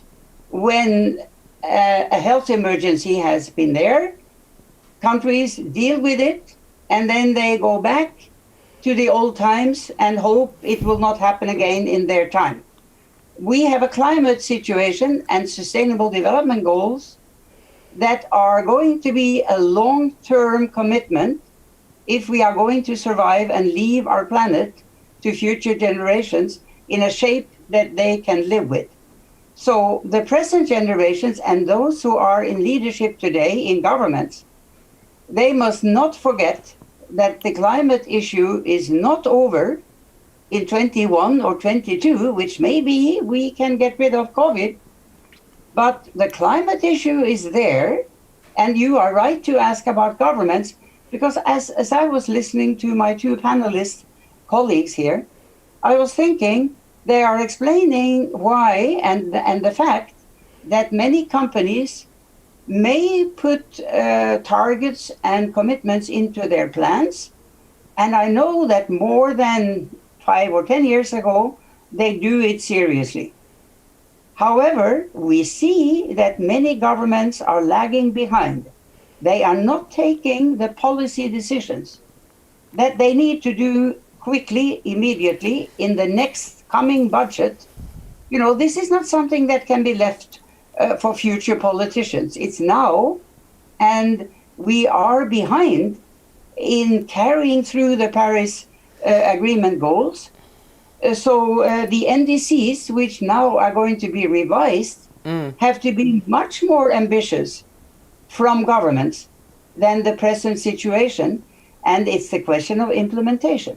You know, I'm thinking back to 1990, when I was prime minister, in 90, we introduced a CO2 tax on the oil sector outside of Norway. It was shocking to everybody because the whole oil industry across the world could not imagine that an oil exporting country would do that. We need taxing carbon, otherwise we will not become carbon neutral in 2050. There is no way to avoid real policy initiatives by many countries. And I'm happy to see that the European Union is moving in the right direction, but it's too slow. Right. Well, Nancy, do you agree with that? It's about sort of incentives. It's also about a stick and carrot approach. I mean, according to Nature, we saw an 8.8% CO2 reduction in the first half of 2020. It went hand in hand, though, with economic devastation. So are there positive lessons for businesses from the pandemic and the way they will do business going forward? I think there are lots of positive things we can draw out of it, despite the terrible loss of life and hardships for so many people. One is that we are a very quick responding species when we need to be. And to be perfectly honest, what is coming from climate change will sadly make the COVID crisis pale into the background. And we need to be aware of that. So while we are recovering from this crisis, we have to be using that opportunity, because the drop in CO2 emissions, I think that the recent studies show that this will actually in the end have something like a 0.01 degrees centigrade effect in 2050. So let's not be fooled. It was nice to have quiet cities and blue skies, but it's not really helping us. So what it has given us, though, is a massive opportunity. And I think that it's also shown us something else, which is that even the wealthiest societies are not resilient unless they support everybody in that society. Because we were shown how much we depend on cleaners, bus drivers, people who stock shelves in supermarkets. And I'm talking about the wealthy world. I'm not talking, of course, of how developing countries have had to deal with COVID, which has been very different. But we have just been shown how we need to build resilience into our society, not just for health problems, but for multiple shocks. I mean, what about if the next massive issue in Europe is a sort of catastrophic drought across the whole of Europe, for example, the whole of Southern Europe, something well beyond one city or one region? You know, are we going to be resilient to that? Are we going to be ready for that? So it's an opportunity for us to make our systems and our cities and our economies more resilient. But I also think that it's shown us that we can do it. I mean, frankly, if we threw the effort now, once we've got the vaccines, if we threw that amount of research effort into finding some low carbon solutions to technologies that we haven't currently got solutions for, that would be a fantastic start. And we know we could, we just need to do it. Right, Shamina, I suppose the problem for a lot of companies is they are still, many of them, in the middle of a pandemic. They're struggling to stay afloat. Sustainability perhaps isn't the overriding priority for them. I mean, are you worried that actually it's going to be quite difficult to persuade companies to focus in the way that we've just heard Nancy outline? Look, I don't think there's any doubt that the economic devastation of the pandemic is showing the impacts now and for time to come. But I think the way that, businesses has to look at this is that, there cannot be a trade-off between sustainable growth and inclusive growth. And in the same way, during a pandemic, we can't have a trade-off between a sustainable recovery and an inclusive recovery. And that's why this point about incentives and aligning incentives is really interesting and really important. The way that we have framed the conversation has been around one versus many. So our focus has been on financial inclusion, inclusive growth, making sure people have access to the digital economy, which, by the way, is also much more environmentally friendly. Humanity versus nature. And that's why we have to focus on environmental sustainability as much as we focus on inclusive growth, and obviously short-term versus long-term. And how do we manage the incentives of both? And so to the extent that that's the frame that we have been using all along for a growth perspective, we have to use the same frame in terms of recovery incentives, but also look at how we are aligning incentives for everyone to grow in a way that is potentially better, stronger, and more sustainable. All right, well, let's talk then about some of the differences between the developed and developing world when it comes to the rollout of the vaccine, for example. I mean, Gru, we're going to show everyone pictures now of Margaret Keenan. There she is, 90 years old. She became the first person in the world to receive the Pfizer coronavirus jab outside of a clinical trial. Very proud moment there for her, a bit of history. How important is the vaccine rollout going to be? I mean, if poorer countries are slow to receive it, for example, India, are they going to be able to afford to green their industries if they're still reeling from the economic hit of COVID? Gru? Yes. Well, of course, this is a challenge. But first of all, we need to deal with the acute crisis at the moment as we continue working to take care of the climate crisis, as we prepare for the next meeting of the Paris Agreement in England. Now, the world has been able to come together and create systems that has making the vaccine possible, but also to help distribute and help poorer nations get access. However, it is also true that the funding of those mechanisms that have been created is lagging behind. Next year, for 21, there are billions, tens of billions, lacking in order to pay for that vaccine commitment, because we are in this together, we are dependent on each other.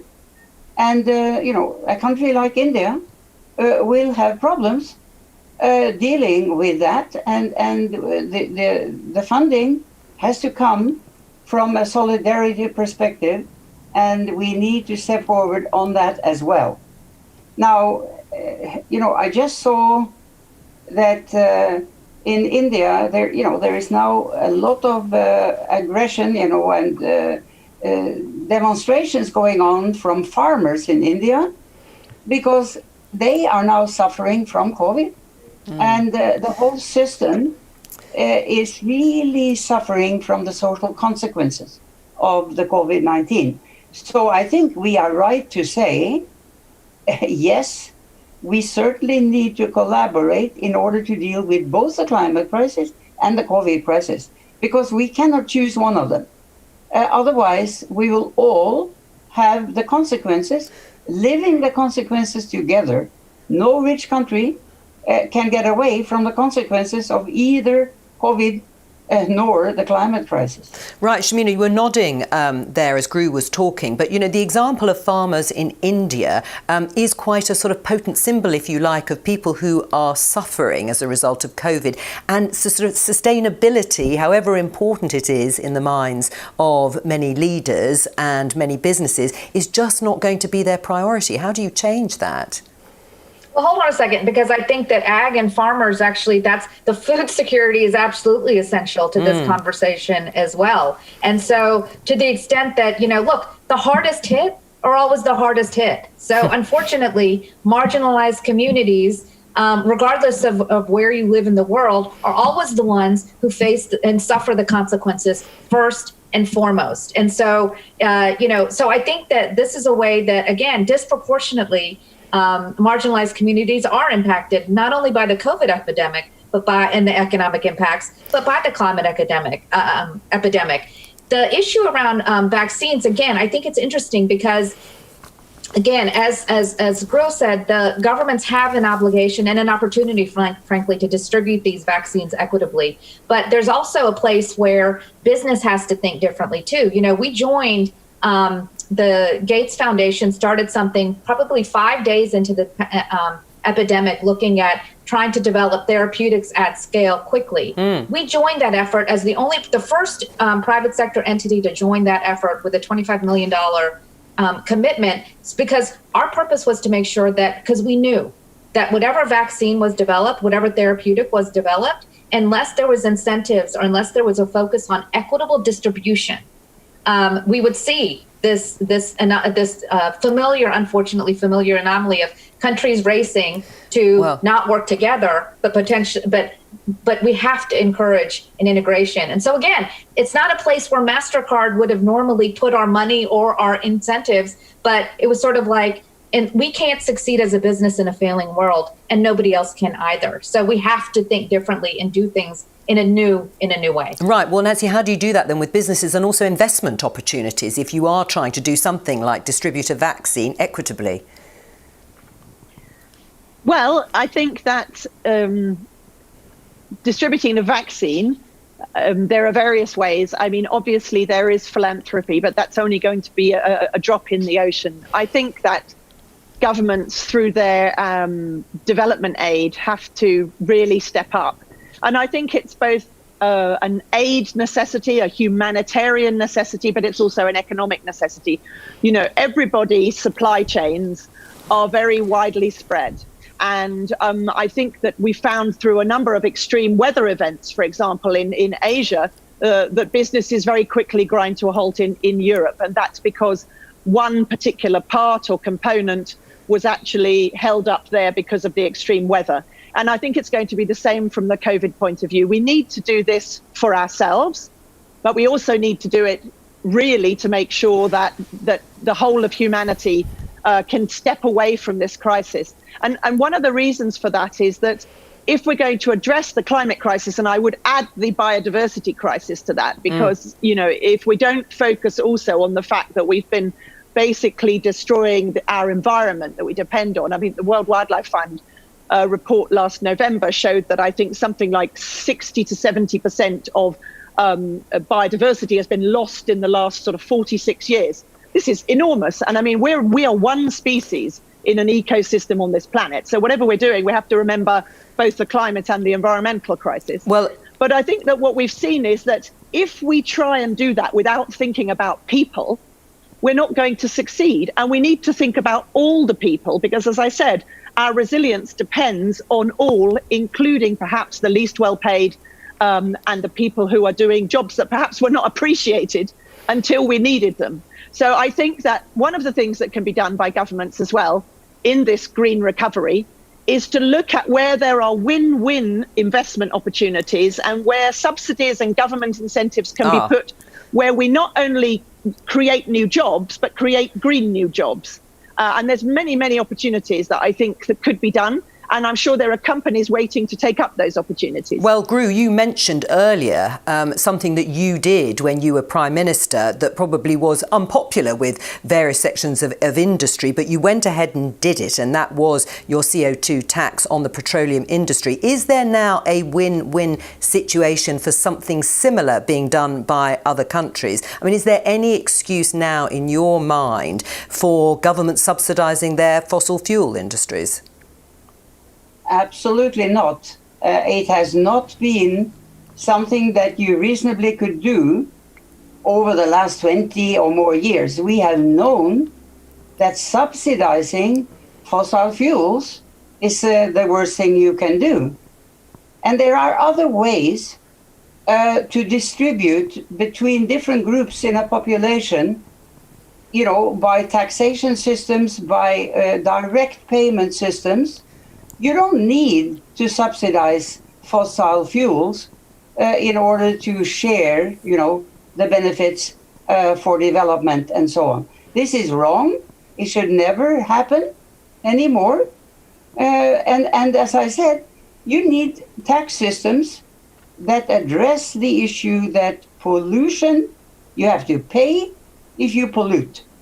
There is no other way to change the basic, you know, characteristics of our economic system than to tax what is bad and to stimulate, you know, through, subsidies to the green recoveries and to what we now need to do. For instance, like I just saw Denmark now is giving, like cheap loans to electric cars. Norway has been having taken away taxes on that. All the time you have to make policies that create innovation, that create changes in the right direction. So there are a lot of chances for any leader at this time to do what is right. And I frankly don't understand the lack of courage by so many leaders today. All right, well, that's an interesting point with which to encourage people to join the conversation and help share the word. Please do get involved on social media using the hashtag From Paris to 2030. Yes, so that's interesting about leaders. Why don't they have a bit more courage? Nancy, is that what you would say to leaders around the world? And would you say then that you tax what is bad, as Gru was saying? Well, I think that we need every tool in the toolbox. So there is certainly places for a carbon tax. But I think you need also incentives. I think you need every tool that you can throw at this. As I said, we're out of time as a species. We really are. And I would hope that leaders are facing up to that, even if, populations are still struggling with COVID. Leaders need to face up to the big challenge facing us once we get through COVID. It's not going away. It's not slowing down. And I would hope that they're seeing that there are many things that can be done. I mean, if you look at the way the EU is approaching sort of green finance, it's approaching it from a transparency, but a requirement on reporting and allowing investors to have information which will then allow them to make green choices or not. But at least it forces a very robust reporting and transparency, which informs with a common language investors' decisions. So I think you can do many things. You can also think about border tax. You can think about incentives for certain types of low carbon purchases. Cars were mentioned. You can also think of, as I said, a focus on job creation, which really delivers benefits to people and delivers a low carbon. I find it personally, I mean, I'm talking just personally here, difficult to understand why public money should be spent on fossil fuel when an alternative would be perhaps to spend public money on, for example, rolling out electric public transport, rolling out nature restoration, rolling out energy efficiency in housing. I mean, there's so many other things that you could use public money for that have benefits for people and huge benefits for climate. All right, we might come back to that issue of using public money and what it's being used for. But Shamina, one of the tools in the toolbox is investor pressure. I mean, is it really real? How much influence does it really have? Because there have been accusations of corporate greenwashing, that it's only really being done for appearances. What's your view? Well, I think there's one statistic that I think is actually has been missing from the conversation, and that has been around.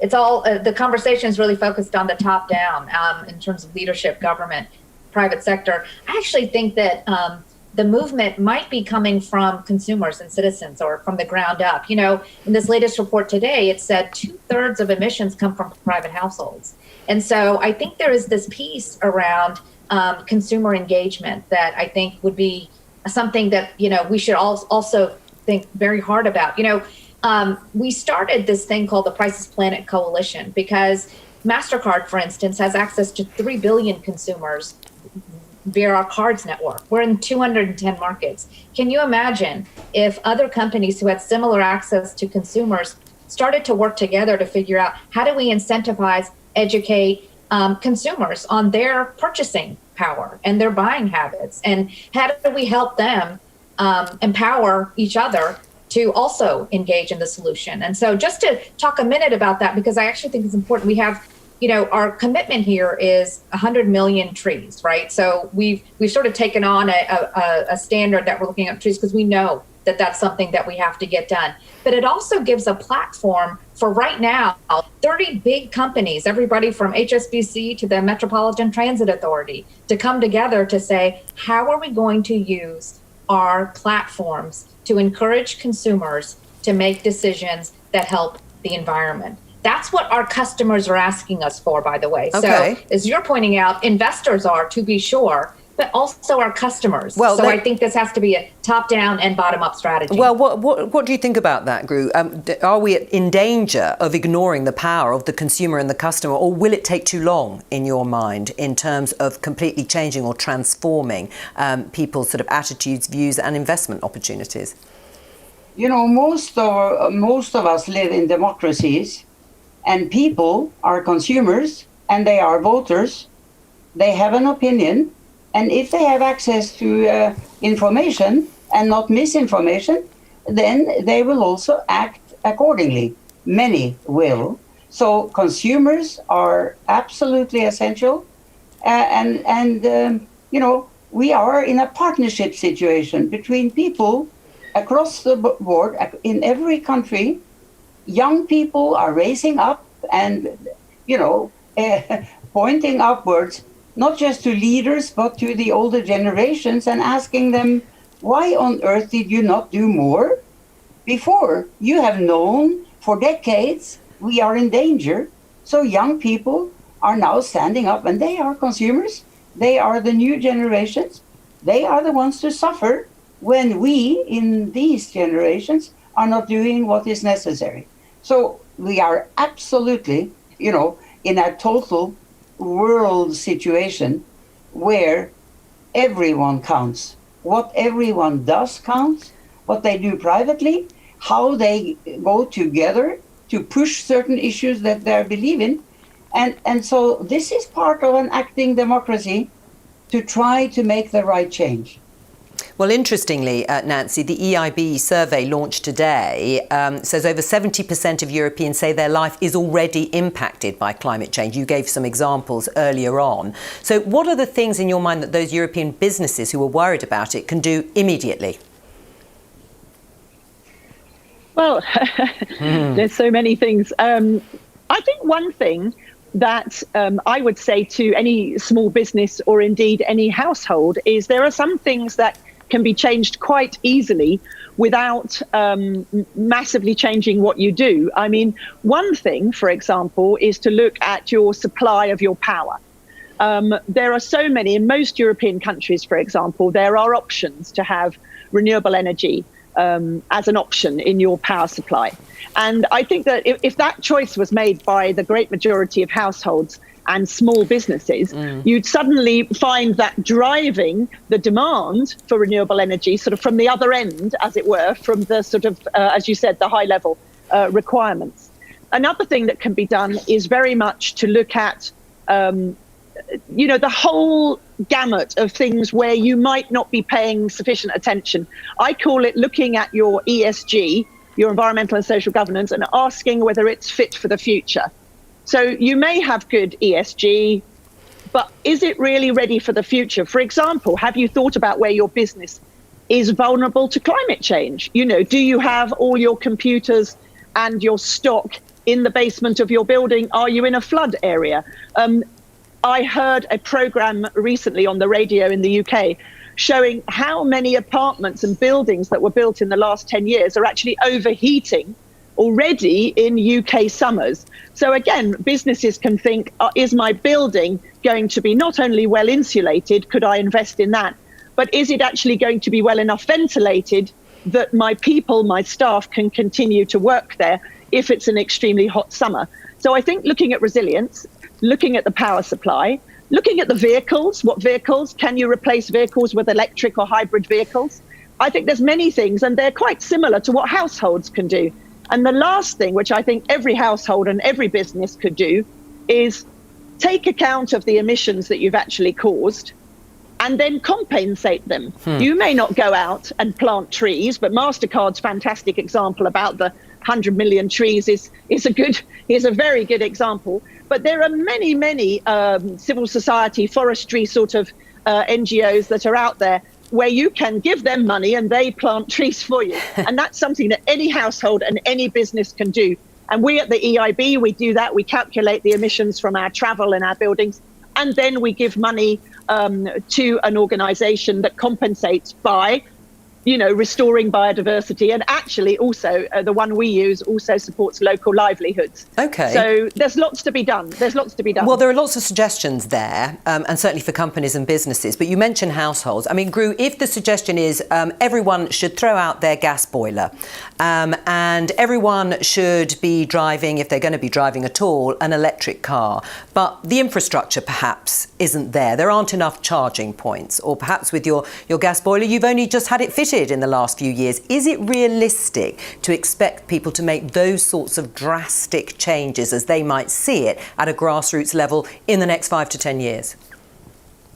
Well, you know, due to all of these complications, it is important that government and political initiatives are taken in such a way that you make policies that stimulate the kind of change that we need and the innovation we need.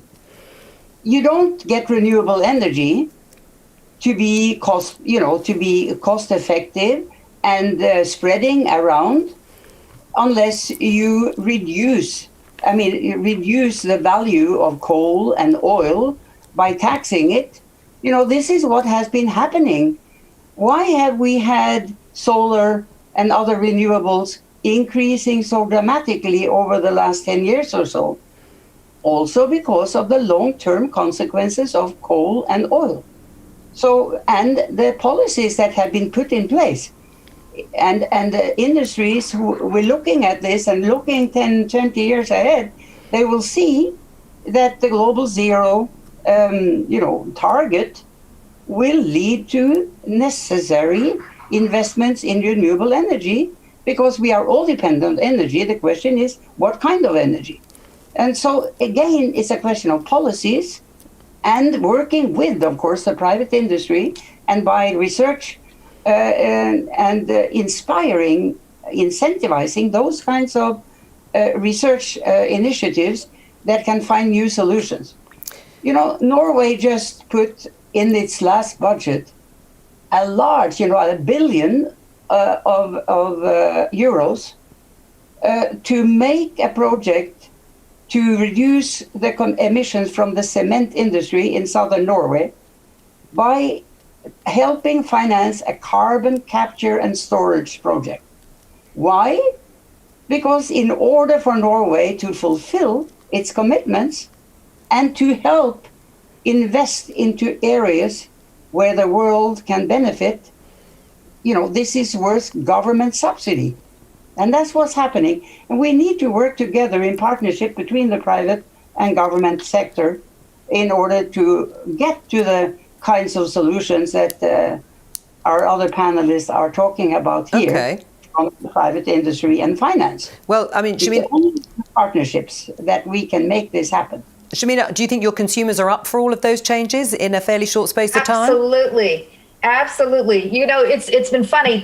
The uptake on the Priceless Planet Coalition has been beyond what we even expected in terms of engagement, inclusion. Everybody is looking for a way to figure this out. We're also partnering, because I think you're right on the research and innovation. Information is action, right? So we partnered with a Swedish fintech called Doconomy, who has actually created some data and analytics to help consumers track their carbon emission. Like right now, it's very difficult for the average person, me or you, anybody else, to sort of say, I wonder how much my plane ticket is actually, what does that mean for the economy? I just bought white bread versus wheat bread. One came from, this farmer, another came from out here. I wonder what that really means. And so companies like Doconomy are creating the tools that actually allow you to track your own carbon footprint, and then you decide where you decide to put your dollar or your ruble or your rupee or whatever. But you need this kind of data and these kind of analytics. And that's one thing I actually just also wanted to add to the conversation when it comes to what we think of as green jobs. Let's not forget that the enablers of climate change are things like data analysts, evidence-based research, information. And so to the extent that we start considering investment in data analytics, tracking our footprint as investments in jobs and investments in the green economy, I just think we have to start broadening the way that we're even thinking about this as an industry. Yeah, well, that's interesting in terms of data and people making their own decisions about it and whether they will in the way you'd like to see them. I mean, Nancy, in Brussels today, we are seeing, or maybe we'll see the end game in what is surely the EU's biggest tariff negotiation, securing a deal or not, a trade deal with the future relationship with post-Brexit Britain. Now, once the dust has settled on all of that, whichever way it goes, should the EU prioritise looking at carbon tariffs, charging polluting goods more to enter the EU? Well, I think a lot of people are saying that we are going to have to do that because otherwise it won't be a very level playing field. I don't know what the final decision will be on that. I think there's a lot of arguments for it. And I think in some sectors it really may well be needed, or else perhaps European goods will just find themselves at a big disadvantage. But I don't think that should stop us going ahead in Europe. And by the way, I mean, really great to see the UK's plan for emissions reduction, even though it is now outside the EU's NDC. It's a fantastic contribution to what we're hearing from a number of countries. And I think that we will have to look at that.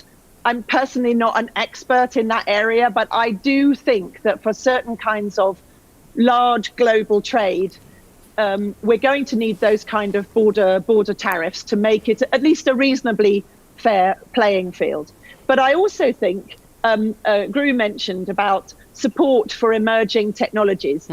I think that's a really important thing, because unless we accelerate some of these take up of technologies so that the costs start to come down because we're starting to do them at scale, I think it may take too long. And that's the kind of thing where we also need to see some public effort. Well, Gru, in the 1980s, you were invited by the UN Secretary-General to form what became known as the Brundtland Commission to examine economic development and the environment. And it popularised and defined the term sustainable development. We know what it is. We don't quite know what it means, maybe. But let me show you this graph from the UN's 2020 SDG report. And you can see it shows developed countries making progress, albeit slow, on emissions. In the same period, we've seen the largest leap in human development ever witnessed in Asia, but it has led to a large leap in emissions. I mean, do you consider that growth to have been sustainable? I mean, how can we help lift people out of poverty in the next decade without the same thing happening again? Well, this is exactly the point, that we in the rich countries have developed based on coal and fossil fuels over a couple of centuries. And the result of all of that is devastating and dramatic and cannot continue. Now, so why are we therefore,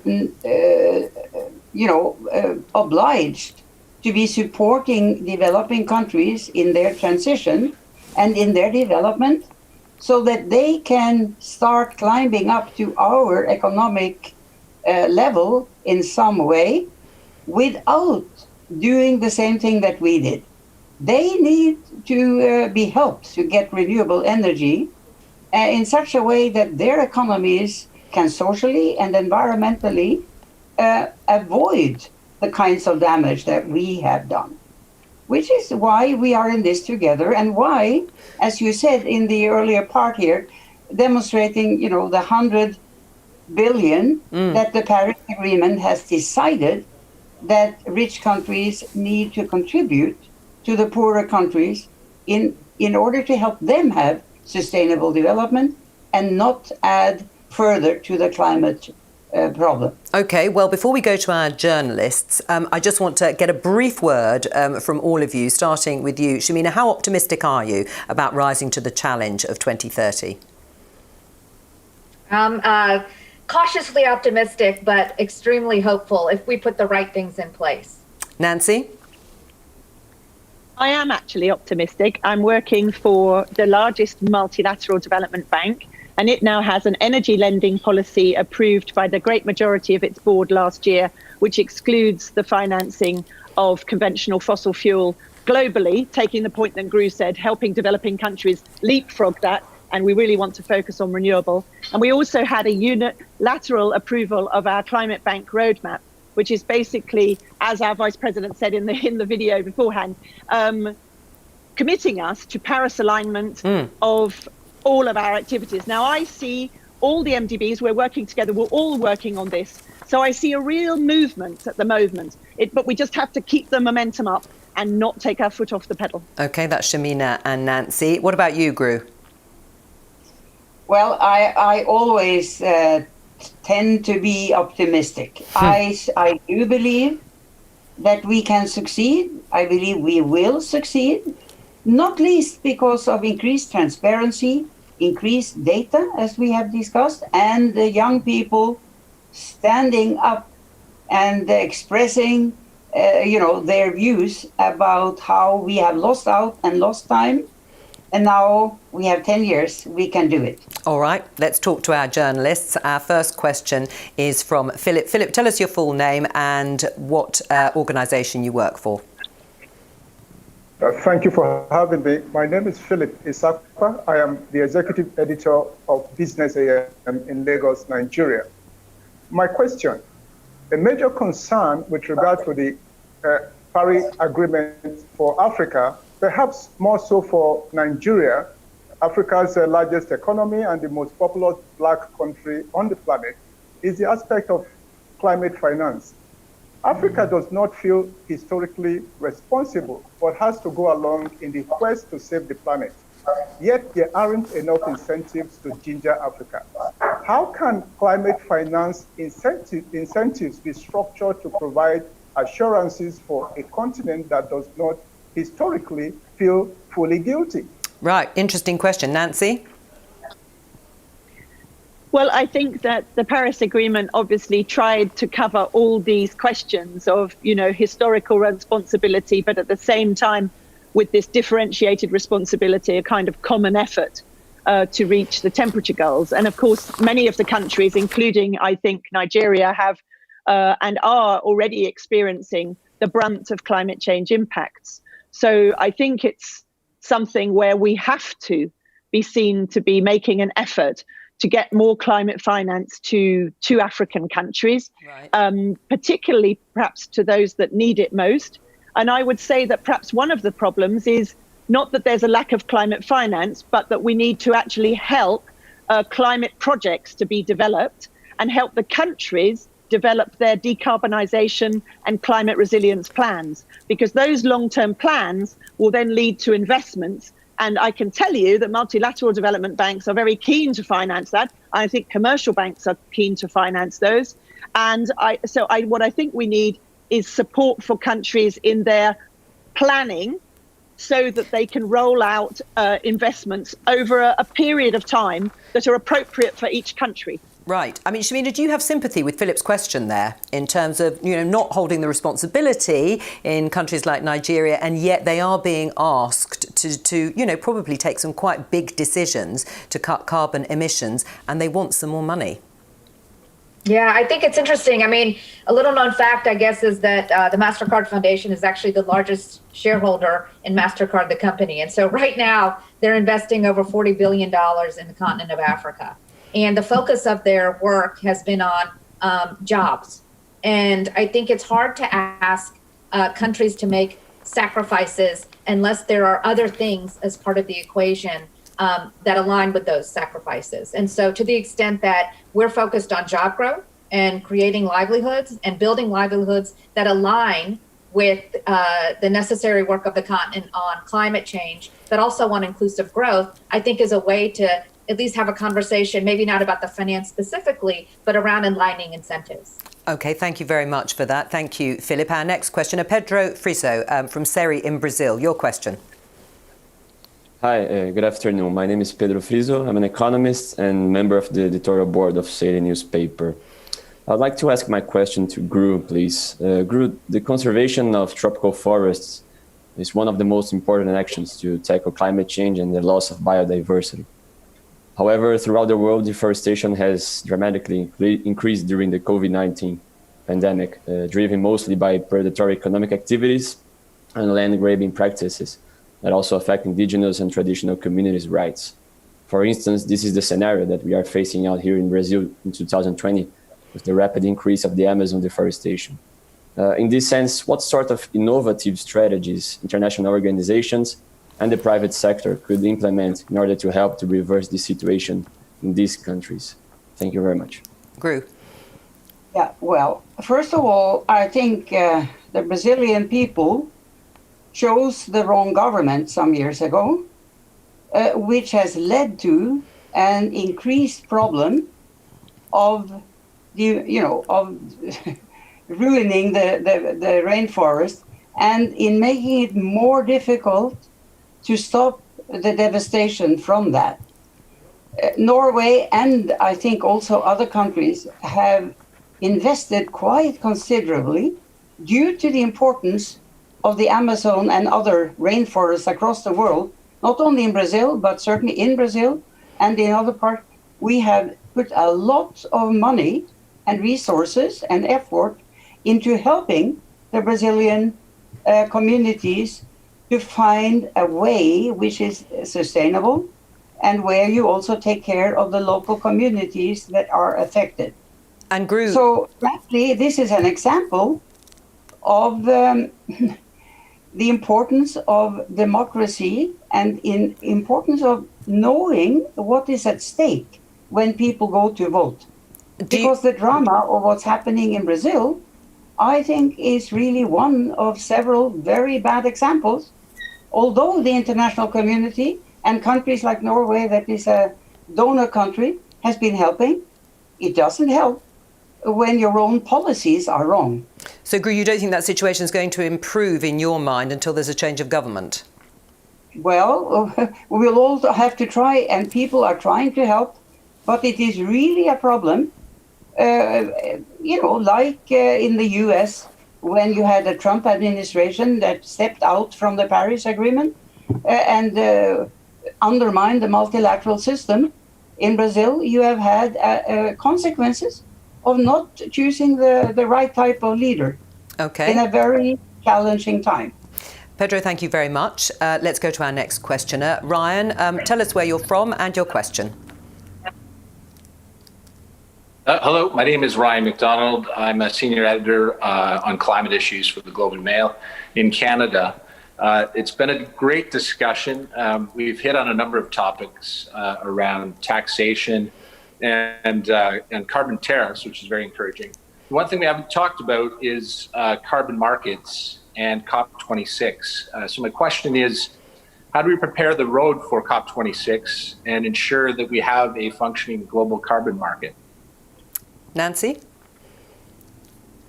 Well, what I can tell you is that the group of multilateral development banks have been working on this. They have an Article 6 working group, because Paris Agreement also, of course, highlights the importance of carbon markets.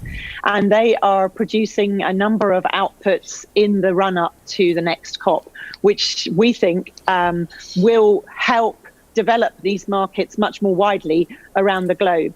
So I think that's a positive step, and I hope you would look forward to some of those announcements that the multilaterals make. But of course, we're not the only people working on that, and it is something that has to be supported by governments as well. So I think that it's an important thing not to be forgotten, because this kind of market where we can really exchange different carbon values, and really by doing so incentivize change in high emitting industries, for example, I think is going to be a critical part. As I said, we need every tool in the toolbox, including this one. Ryan, thank you for your question. Our final question is going to be put from a journalist at TVNet. Hi, introduce yourself and your question. Hi, thank you for having me. My name is Jorens. I'm from Latvia, TVNet Media. My question concerns EU policy in the light of the resumed construction of the Nord Stream 2 pipeline, which serves as a reminder of the lack of unity at the EU level at both the geopolitical level and also on climate issues. And it shows the lack of EU's political will to intervene in such privately funded fossil fuel and infrastructure projects. And many of the European national climate plans also have provisions for further subsidies for projects of said nature. And with all this in mind, do you think the EU can lead the way in establishing a stricter legal framework for instances of this kind? Thank you. Gru? Well, you're asking me about EU, but certainly Norway, and my country is part of the European Economic Area. Yes. So for us, what EU does is really essential. But frankly, I was kind of leaning a little back, expecting you not to ask me this.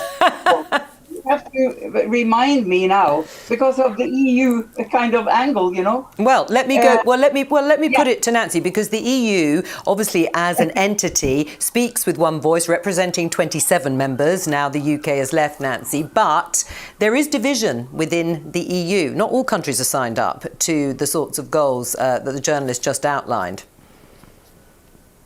Well, I think first of all, I should point out I work for the European Investment Bank, which is owned by the EU. It is owned by the EU, but I do not think that I can say that I am an expert on EU policy. What I will say is that there is one EU NDC. It's in the process of being upgraded to a very ambitious one. Now, of course, within that, all the countries commit to that plan. But then each country has their national energy and climate plans, and they may have all sorts of things in there, but it doesn't change the overall commitment. What I would say, though, and I think it's important, as I said, we've already decided, our board are the member states plus the Commission, to move away from conventional fossil fuel. So it's just not eligible for finance for the bank, apart from one or two exceptions which run out at the end of next year. So that's a very clear signal, if you like, of where the EU's bank is going. But I think where the EU is going is more in a way of transparency and accounting, which ultimately will lead to the identification of the risk of stranded assets.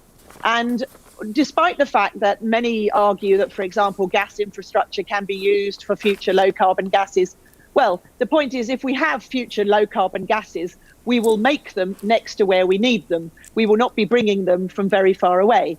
On the other hand, it is a reality that right now some countries are very concerned still about energy security, and that is still a very important issue. But that doesn't stop the fact that some of these things that are being invested in now will probably be used much less in the next decades than they perhaps will be at the beginning, and ultimately may run the risk of being stranded assets. But in the end, that's the decision of those countries and those investors as to how they mitigate that risk. But that risk is real. That risk is real, I think, for any fossil fuel investment. All right. Well, look, thank you for that question. Shamina, do you have any final closing remarks that you would like to make? Not necessarily an answer to that particular question, but go ahead.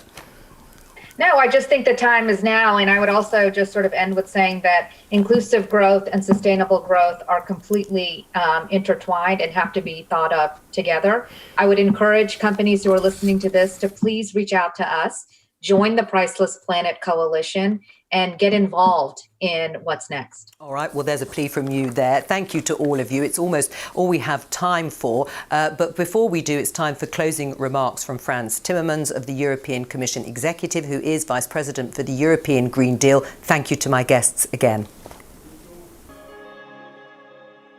Ladies and gentlemen, it is my pleasure to speak to you today and to conclude this session on the urgency of 2030. As we speak, the pandemic is still wreaking havoc across the world, and we're all consumed with worries about our loved ones, our health, our jobs.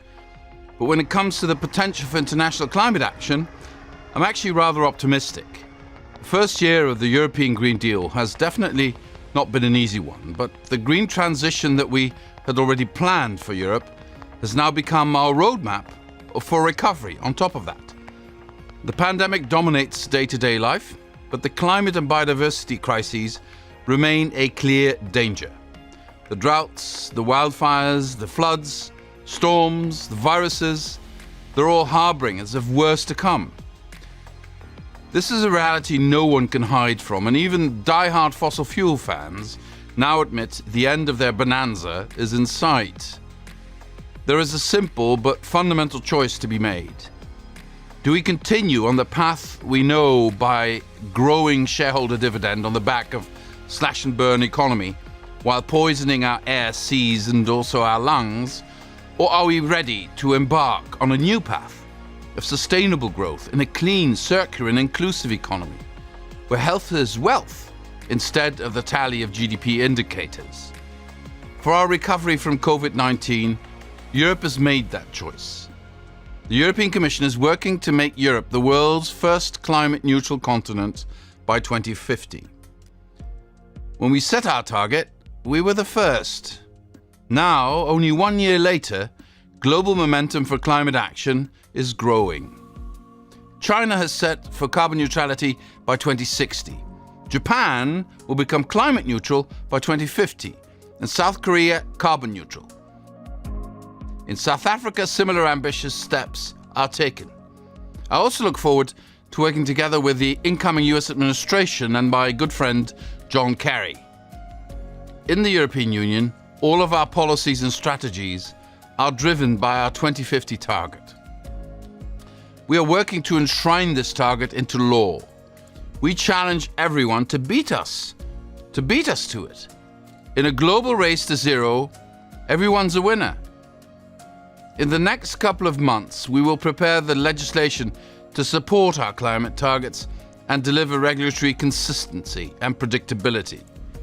But make no mistake, what we will do on the emissions trading system, on renewable energy, in the automotive sector, all this imply deep changes. It's going to be bloody hard, but it can be done. Since 1990, the EU's combined GDP has grown by over 60%, while net greenhouse gas emissions have fallen by almost a quarter. Moving ahead on climate action does not mean a return to the past. We will be developing clean tech, precision farming, and new energy sources like hydrogen. So in every sense of the word, this is a leap to the future. Across the world, we're about to spend enormous amounts of money to build back better. We should not waste this money by locking ourselves into soon-to-be obsolete technologies. It would be a dereliction of duty if we invest in sectors with a limited future, only to create stranded assets and economic problems later on. Let's focus our recovery on our common future instead. This is exactly what we intend to do with Next Generation EU, our common response to the recovery needs of Europe. And in support, the European Investment Bank has taken bold steps to become Europe's climate bank. The green finance it will provide will help accelerate our green transition. We could not be doing this without the EIB. Ladies and gentlemen, at the end of the day, this is not about saving the planet. The planet will do fine without us, as it did before. This is about a healthier and better life for all of us. It's about saving humanity.